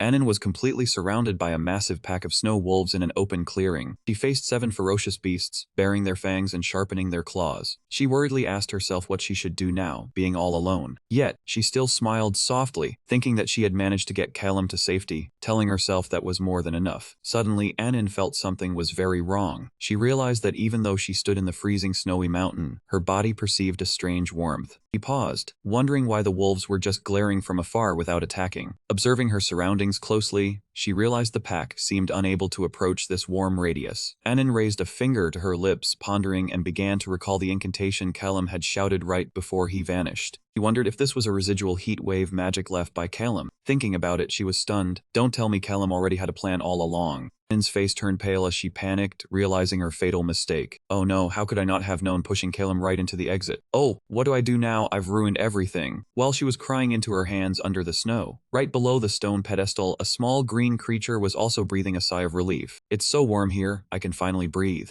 What caught her eye was the round face of a small Gappa, looking dazed and calling out Gap Gababa. Startled, Anin screamed in terror, monster. Her scream immediately angered the Gappa. The little guy's vein bulged as he retorted angrily. Hey, you damn elf! We were just together a moment ago. Are you an idiot? Anin was flustered, mumbling an apology. Sorry, you're so short I didn't notice you. Her clumsy excuse made the Gappa mutter in annoyance. Are you picking a fight? Even so, Gappa quickly set aside the argument to focus on the situation. He crossed his arms and suggested, anyway, elf, let's escape from here together. We need to regroup with our teammates no matter what. Appa added his analysis. Sojun probably used her warp scroll and jumped to the gate on floor 4. Hearing this, Anin replied in surprise. Oh, really? Callum went there too. Maybe they've already met. Appa nodded. If so, that's a relief. But that mage created this warm zone, huh? Let's leave here before the magic fades. But how do we get out? We're completely surrounded. Without a moment's hesitation, Gappa grabbed the elf girl's wrist firmly and declared, why ask how? Like this. Instantly, he activated his signature skill, Shadow Leap. He teleported both of them, disappearing right before the charging snow wolves. Landing safely on a high rock outcropping, Gappa briefly explained his tactic, moving bit like this each time the cooldown resets to get out. Watching the snow wolves howl helplessly below, Anin was full of admiration. However, the bone-chilling cold of the snowy mountain quickly made the Gappa shiver violently. Gappa hugged his shoulders, whining, by the way, I'm a temperature-shifting type, so I'm really weak to cold, and I also need a way to stop the confusion status. Upon hearing this, Anin's blue eyes suddenly lit up with a bold idea. She excitedly proposed, then let's go to floor 3.5. This crazy idea made Gappa jump in fright, shouting in panic, what are you talking about? Anin quickly explained, right before the gate to floor 3.5, there's an empty space, right? We hide there. If we get colder or start getting confused, we just slip into the gate to warm up and remove the confusion. What do you think? Hearing this, Gappa rubbed his chin thoughtfully. It's true that floor 3.5 has no cold or confusion, but what if we get stuck there and can't regroup with the team? Anin smirked confidently, shaking her bag.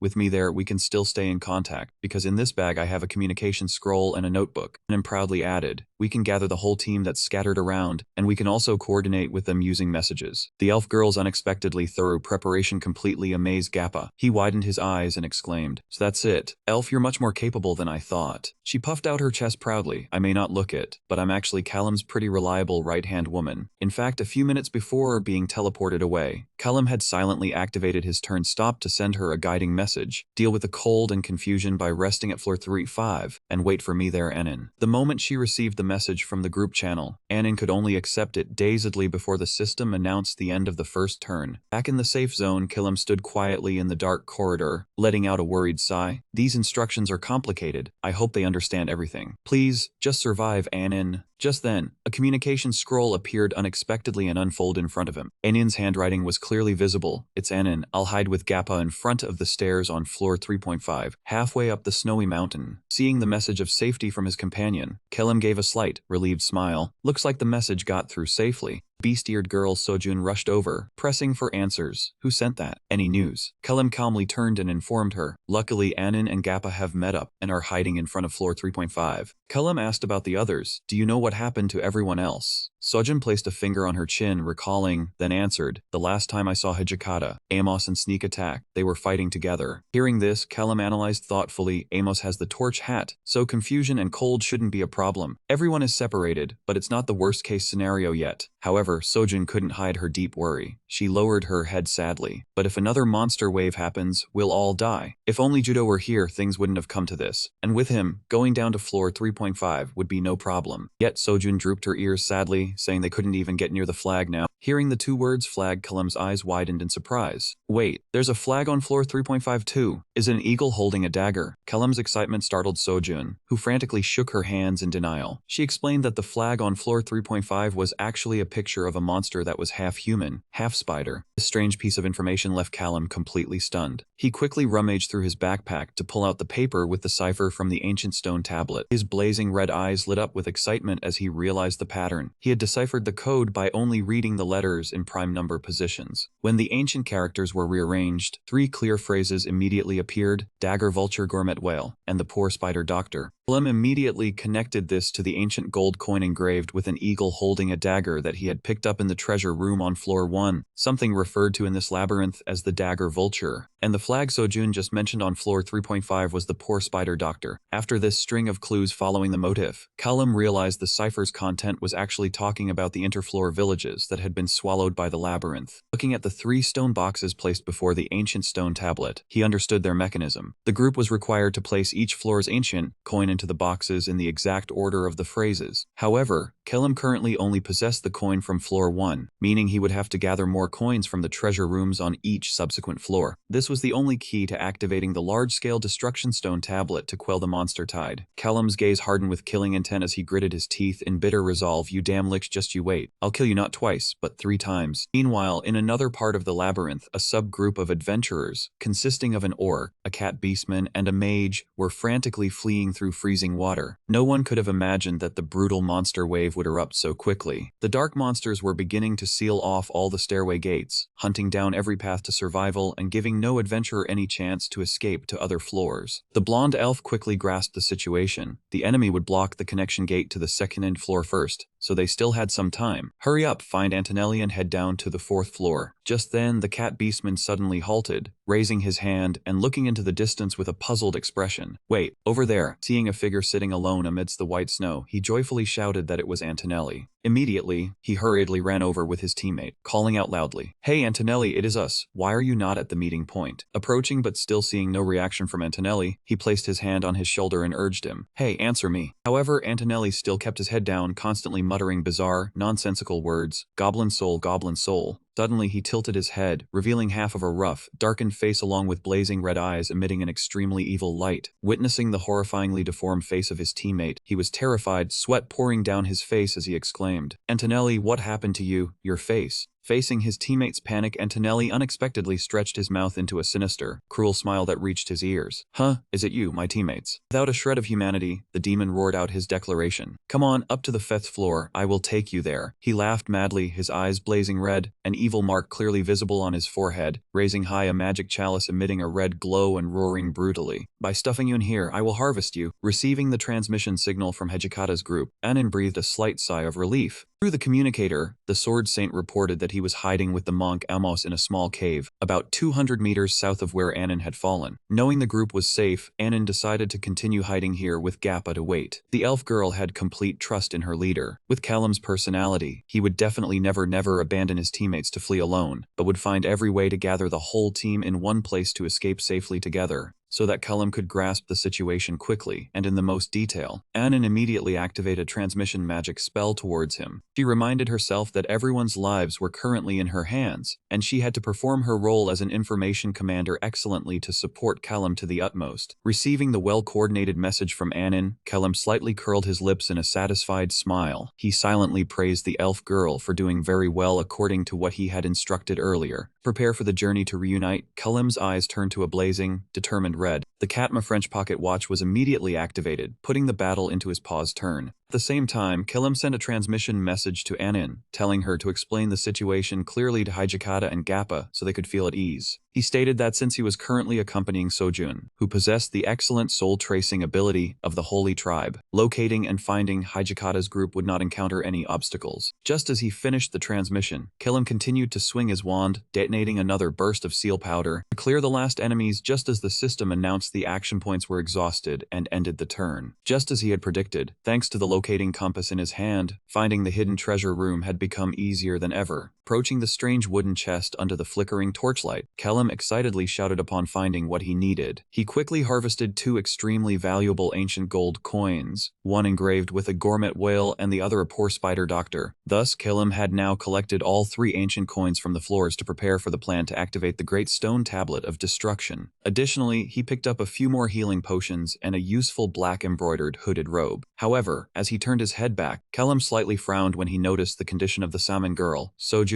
was not very good. Sojun stood huddled in the corner of the corridor, continuously sobbing in extreme anxiety. But this was also completely understandable, because at this very moment, the escape room gate located near the treasure room had already been completely opened from before. The evil entity Judo, now transformed into the exit boss, had stepped out of the dungeon freely. He was certainly roaming the 3rd floor frantically, hunting down and punishing anyone daring to take his holy relic. According to recorded information, the exit boss Judo possessed a colossal height of up to 260 ccms and weigh 220 kg. Just looking at these overwhelming physical stats was enough any adventurer shudder in fear and not want to encounter him. Looking at the direction of the giant footprints leading straight towards the snow mountain where the ancient stone tablet was, Kellum thoughtfully concluded that the group now had no choice but to move forward and confront him. He sternly explained to Sojun that Judo was now completely swallowed by the labyrinth and could not turn back. The good, kind part of him from the past had completely disappeared, and the group was forced to face him as a brutal exit boss. Hearing Kellum's cruel but realistic words, Sojun sobbed in pain. She gently closed her eyes, recalling the first time she met Judo when she was still a naive 2nd floor adventurer. The life of an adventurer was never easy, especially after Sojun left the barrier to start anew in Soin City. Due to the heavy prejudice against the Fox tribe, she encountered countless difficulties in finding a team that would accept her. Wherever she went, she only received suspicious looks and malicious whispering from people. But even when she had the chance to find teammates, her heart was still heavy with anxiety. She knew perfectly well that the foxtail and foxbeat of her tribe were always extremely valuable commodities on the black market, making her unable to easily trust anyone. However, in her loneliest moment, a sudden ray of hope appeared, making Sojun think she was incredibly lucky. That was when she met a group of passionate novice adventurers. The boisterous red-haired warrior shared that every time they entered the labyrinth, they almost died, so they were very worried. The white-haired elf girl beside him immediately smiled to reassure her. An adventurer from floor 2 joining a novice floor 1 team is truly a big help. Seeing Sojun still shy, the gray wolf beastman also bared his teeth in a friendly grin to comfort her. "What is wrong with the fox tribe? I am a beastman too." The red-haired warrior happily teased his teammate.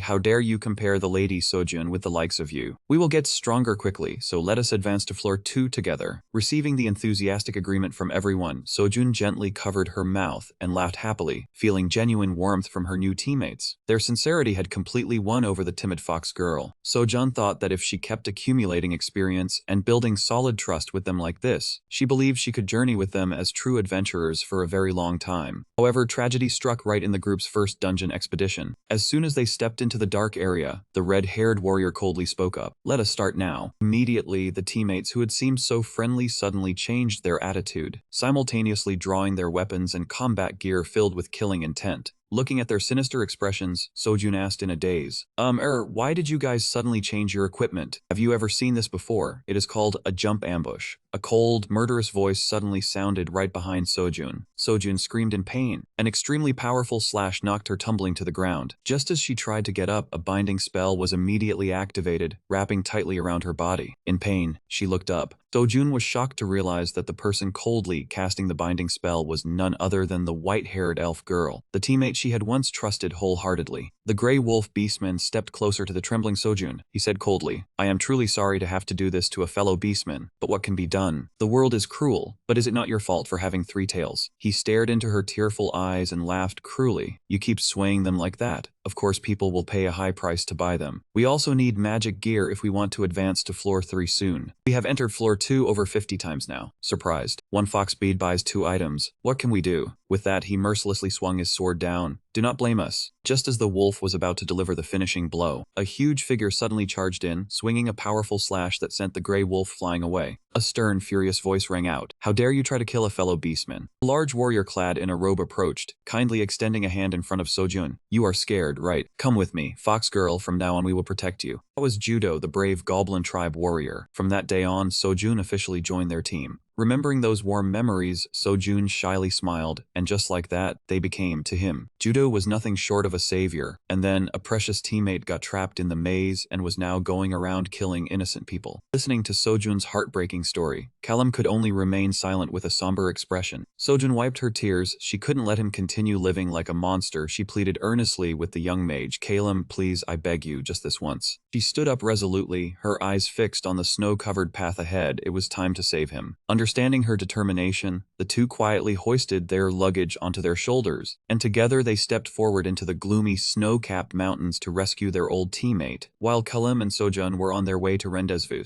In the warm, sheltering cave beneath the snow mountain, the holy sword Hijikata was also solemnly recounting to Sucker Punch memories, both happy and sad, about his old teammate Judo. Sucker Punch curiously pressed, but how did you guys lose a teammate named Judo? Hijikata somberly explained that everything started from a dispute at Wall 3. At that time, his group had agreed to let Sojun cast cold resistance magic for another team in the Beikung. Doing business on credit was commonplace, but his group couldn't do that, because teams from the east didn't receive any protection from the Security Bureau or the Adventurers Guild. Therefore, they were forced to demand immediate payment in magic stones, but the other group outright refused. The argument gradually escalated into a heated quarrel. One guy from the other group even pointed his finger and shouted straight into the fox girl's face, "Shut up, you damned fox." He swung his sword with a cruel threat. "If you want to pay the fee now, sell your tail at the black market, and give us the money." That insulting remark immediately touched a raw nerve for their protector. A tremendously powerful kick, like a thunderbolt from the sky, was suddenly swung out by Judo. Judo roared with fury. "How dare you threaten my teammate right in front of me?" The terrifying strength of the goblin sent shivers down the spines of those adventurers. Judo stood tall and stepped forward with eyes blazing with murderous intent, cracking his knuckles in challenge. "You guys are ready, I presume?" Hijikata proudly continued. Even though it was an unfavorable battle of 8 against 4, in the end his group still won a resounding victory, with Judo alone bravely charging through, taking down 4 of them. However, their joy was short-lived. Hijikata Yuso recounted that right after the battle ended, Judo suddenly vanished without a trace. They had searched everywhere for a long time, but found absolutely nothing. The Holy Sword's gaze suddenly hardened with deep resentment. He declared, "If I can't turn that drunkard back into a human, I will bring his body out and give him a proper funeral, and I will definitely kill that bastard Antonelli." Sucker Punch could only silently listen to his senior's heartfelt words. Looking at the youngest member, Hijikata quietly asked, "But Callum will probably suggest gathering the team and retreating to floor 2, right?" Receiving a silent nod from Sucker Punch, he let out a soft sigh and entrusted, "Yeah, so I want to ask you to handle the case of Sojun and Gajosmi." Hijikata showed his iron resolve as he clearly declared he would take full responsibility. However, the two immediately cut off everyone's thoughts as they calmly stepped forward and firmly made their decision. "We're not going to floor 2. This sudden declaration left Hijikata, Sucker Punch, and the monk Amos all extremely astonished, exclaiming in surprise. Callum calmly explained the reason. "The gate to floor 2 is probably already occupied." Hearing this, Sucker Punch asked in confusion, "Isn't the escape room always behind the stone tablet?" Callum shook his head, explaining that the maze's order had been completely altered. He analyzed, "Antonelli has become the gate boss right at the floor 2 gate, right? It's very likely the maze has mistaken that place for the new escape room." This bizarre change left the Holy Sword Hijikata utterly bewildered, wondering if such an absurd thing could even happen. Callum thought to himself, he had actually encountered similar situations many times when playing games, so it wasn't surprising at all. He continued to point out practical evidence. The proof was that from Judo's escape room to here, they hadn't encountered any monster waves because they had all gathered to occupy the area in front of the floor 2 gate. Callum reasoned conversely, Judo's abandoned escape room would definitely have an exit, but by the time we get there, the next monster wave will have spawned. Looking at the tense expressions of Sucker Punch and Amos, a confident smile curled at the corner of Callum's lips. "But don't worry too much, we will activate the stone tablet and deal with the lich." Decisively held up the small stone tablet emitting a mysterious blue light and instructed seriously, "There's no time, so listen carefully." Callum activated the sound transmission device to send an urgent message to Anin and Gappa. "This is Callum, I've teamed up with Hijikata's group. We're on our way to you. When I give the signal, come out. Floor 2 is occupied, so we'll head to the top of the snow mountain and activate the stone tablet." Hearing this crazy plan, Uncle Gappa was so panicked he broke out in a cold sweat, shouting loudly, "He's insane." Anin asked in confusion, "What?" Gappa angrily steamed. "He said he's going to activate that stone tablet." Contrary to Gappa's panic, Anin seemed extremely excited. "Looks like Callum has deciphered the code." However, Gappa immediately poured cold water on her by yelling, "There are thousands of monsters surrounding the mountain peak. What do we do? You think they'll just stand there and watch us stuff the answers into those 3 boxes? Uncle Gappa's extremely practical question made Anin freeze on the spot, hearing you say that.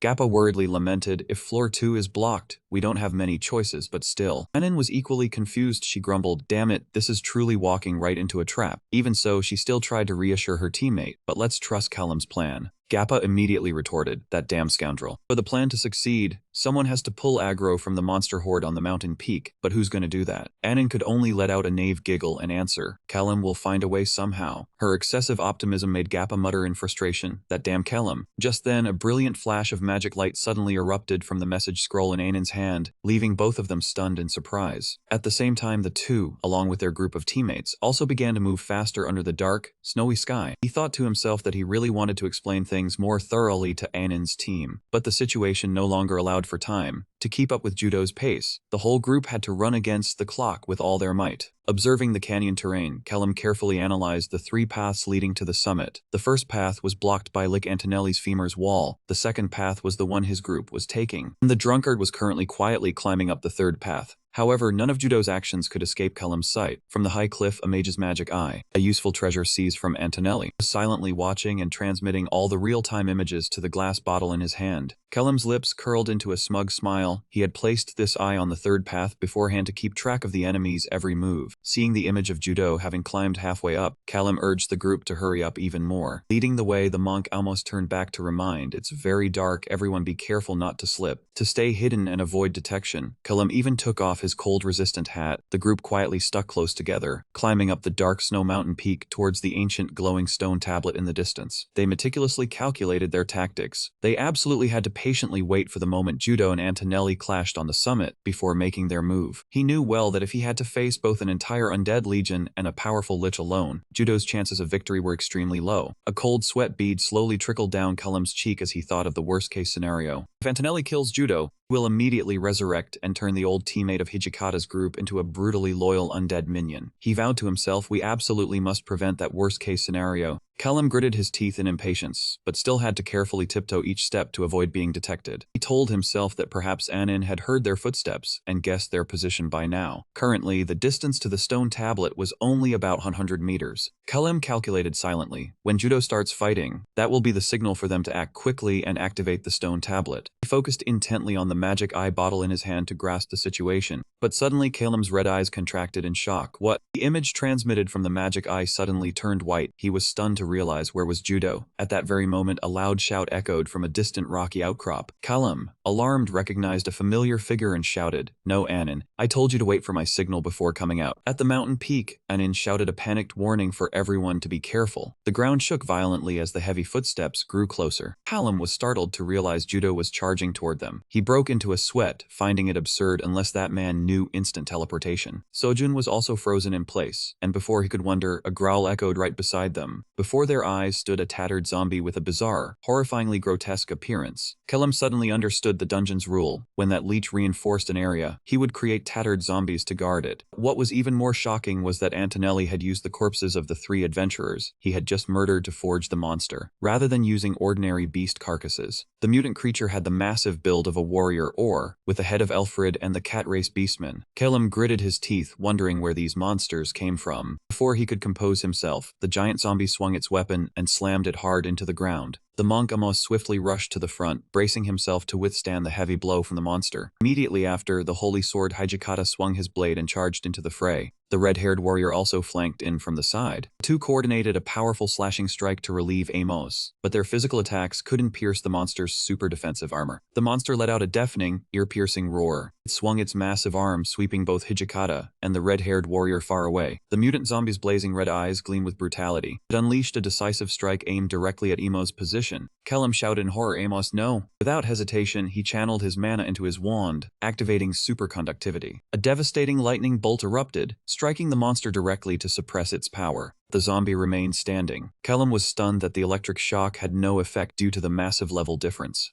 Seeing the disadvantage, he urgently shouted orders for Anin and Gajosmi to retreat immediately. He bitterly realized these were the fourth-floor teammates Antonelli had turned into immortal minions. From behind, Antonelli's savage laughter echoed out. He hovered in the air, smugly declaring that thanks to the group, he had perfected his ultimate summoning spell. Kellam furiously cut him off with a shout, "Shut up." Giant Katma realm clock activated, bringing the fight into Kellam's frozen turn. With the original plan ruined, Kellam changed tactics. He had no time to explain. The goal was to quickly deal with the giant zombie. He poured all his mana into a superconductivity 4-stack combined strike. His action points ran dry just as the turn ended. As time resumed, a colossal surge of lightning descended like a storm. While the monster was restrained, Kellam ordered Stryker to steal the torch helm and lure it into the previously discovered oil trap. Stryker immediately activated the Shadow Leap skill. Low, Kellam urged his teammates to give their all to stall for time, just needing to hold out for a mere 10 seconds. Waves of monsters and the Snow Wolf Pack poured down like a flood. The group bravely held the defensive line on the snowy slope. Hijikata drew his gleaming katana, ready for battle. He and the red-haired warrior swung their weapons, clearing the first wave of the wolf pack's attack. His sharp blade carved cold, ruthless arcs, wiping out the surrounding snow wolves. But the monsters were too numerous, and Hijikata was gradually growing exhausted. He panted, thinking, "Damn it, we can't retreat at this rate, we'll all be wiped out." From afar, Antonelli's sinister, taunting laughter rang out. Gazing at the enemy hovering above, Hijikata gritted his teeth, vowing to drag that damned necromancer down with him even if it meant death. Antonelli merely curled his lips in a deranged smile, the crimson mark on his forehead glowing. The blazing red eyes of zombie-form Judo suddenly flashed bright. The massive blue-skinned goblin unleashed a thunderous, incredibly powerful slam. Sojun trembled and blurted out, "Judo." Kellam quickly analyzed and shouted out commands. "Judo is heading towards Lichen to capture us. Anin, Gajosmi, get me to the second approach route. The rest of you, ambush on the third-floor stairs." The three moved quickly. He thought to himself that he needed to maximize the aggro currently focused on Judo. On the other side, zombie-form Judo was fighting wildly amidst the snow wolf pack. Antonelli activated his destruction magic, causing the corpse to explode. A horrific blast erupted right on Judo. The force of the explosion sent Judo tumbling down the snowy slope. Witnessing his former comrade being tortured, Hijikata let out a pained roar. The fury caused the entire group to lose control. The whole group charged straight into the encirclement to save Judo, ignoring the danger. Kellam, standing on higher ground, clicked his tongue in anger. Those fools can't control their emotions. Unable to just stand and watch, he swung his wand, unleashing extremely powerful fire spell for support. The massive explosion created pushed the enemies back. At that moment, Anin panicked and pointed forward. She shouted, "Kellam, look, Judo is." Kellam turned in astonishment. A resonating roar shook the entire space. Even transformed into an undead, Judo's instincts still protected his former teammates. "He still remembers us." Kellam was shaken, solemnly realizing that the Berserk boss couldn't be judged by logic. Their actions often followed habits formed within the maze. They had all become habits of each other. Watching the colossal Judo stand guard in front of Sojun, Gajosmi, and Jikata, Kellam was stunned to realize this was a situation never seen in the game. Without a moment of hesitation, he put his full strength into swinging his wand, unleashing a powerful spell that kicked up a thick cloud of dust. Standing in the middle of the magical light, she bowed her head slightly and thought to herself, perhaps she still had much to learn about this world. In the midst of the horrific melee, Kellam suddenly spotted a chance to turn the tide. The barrier had been breached and a small crack had appeared in the Lika's bone wall. Though the gap was barely big enough for a fist for Kellam, that was more than enough. Through that small opening, the shape of the great calamitous stone tablet, glowing blue, was clearly visible. Seizing the opportunity, Kellam immediately turned and called out, "Anin, get ready." The elven girl started in confusion and replied, "Yes, but what do I need to do? Just say something." Kellam calmly raised the bottle containing the magic eye and said, "Wait a moment while I adjust the position of the magic eye." He quickly manipulated the floating magic eye to fly through the gap to pinpoint the exact location of the ancient stone tablet. Looking at the clear reflection from the magic eye in his hand, Kellam nodded slightly. "Alright." He quickly took out a small pouch and decisively handed it to the elven girl, Anin. "Attach this to the magic link cord." Taking the pouch, Anin asked with a confused look, "What is this?" Kellam explained urgently, "The copper coin is wrapped in the scroll." "No time, hurry up. Use the refraction bow to shoot an arrow at the stone tablet behind the barrier." Anin understood, immediately drew an arrow and attached the pouch to the arrowhead in preparation. However, she still hesitated and asked again the stone tablet. Kellam nodded in confirmation. "Yes, the closer to the 3 boxes in front of it, the better." Looking at the dense layer of white bone in front of her, Anin's face was covered in sweat. She explained worriedly, "But because of the barrier, I cannot see the exact position of the stone tablet." Kellam decisively stepped forward, clearly reassuring her, "Do not worry, I will point out the position for you." To create a homing signal for the elven girl, Kellam immediately channeled his magic, raised his wand high, and chanted a spell. Dark clouds rolled in and covered the sky. A storm was approaching. Kellum immediately directed Anin to focus on listening to the sound of the rain to determine the exact direction of the ancient stone tablet. He had complete trust in the elven girl's extraordinary sound-locating ability. Outside, the holy sword master Jakata was still frantically swinging his sword to hold back the fierce wave of snow wolves. The first raindrops began to fall heavily, tapping a rhythmic patter on the surface of the great stone tablet and the 3 empty stone boxes below it. Closing her eyes tightly to shut out all surrounding noise, Anin focused with intense concentration on sensing every minute sound, her pointed ears twitching with the rhythm of the falling rain. As soon as she locked onto the precise sound frequency, she decisively drew the bowstring taut, fired a brilliant magical arrow. It shot through the small gap in the bone barrier and struck with a thud, hitting the surface of the ancient stone tablet perfectly. The powerful impact tore the pouch containing the copper coin at the arrowhead, and the ancient coin engraved with the spider doctor came loose, falling freely downward. Observing the entire sequence through the glowing magic eye screen in his hand, he decisively declared, the moment the wrapped copper coin touched the stone tablet and fell was the moment. Immediately, the familiar system chime sounded in his ear, announcing the hourglass had been activated. Its power. All things fell into a state of complete stasis. In that frozen space, Kellum quickly pointed his magic staff straight through the small opening in the white bone barrier. He focused all his concentration on using the magic eye to confirm the target and began adjusting the direction of the copper coin's movement. He concentrated intensely, using mind magic, and shouted loudly, "Shift!" A flow of green magical energy quickly enveloped the ancient copper coin. Action points continuously drained. He thought to himself that he had to be very careful. Alright, now he had to use mind power to slowly guide the coins into each box. Under his precise control, the ancient coins fell neatly into each stone box, producing crisp clinking sounds, and as the final coin settled into place, the system announced the action points were depleted and the round ended. Time resumed flowing. They let out a soft sigh of relief with confident smiles. Good, complete success. Immediately, a colossal pillar of brilliant light shot down from the sky directly onto the location of the ancient stone tablet. The blinding beam of light shot straight up into the air, astonishing everyone. Gappa, who was carrying luggage, had to look up in a daze and exclaimed in horror, "What is that?" It seems Kellum has cracked the code successfully. We are saved. Struggling to fight in the encirclement, Hijakata could only ask in confusion, really?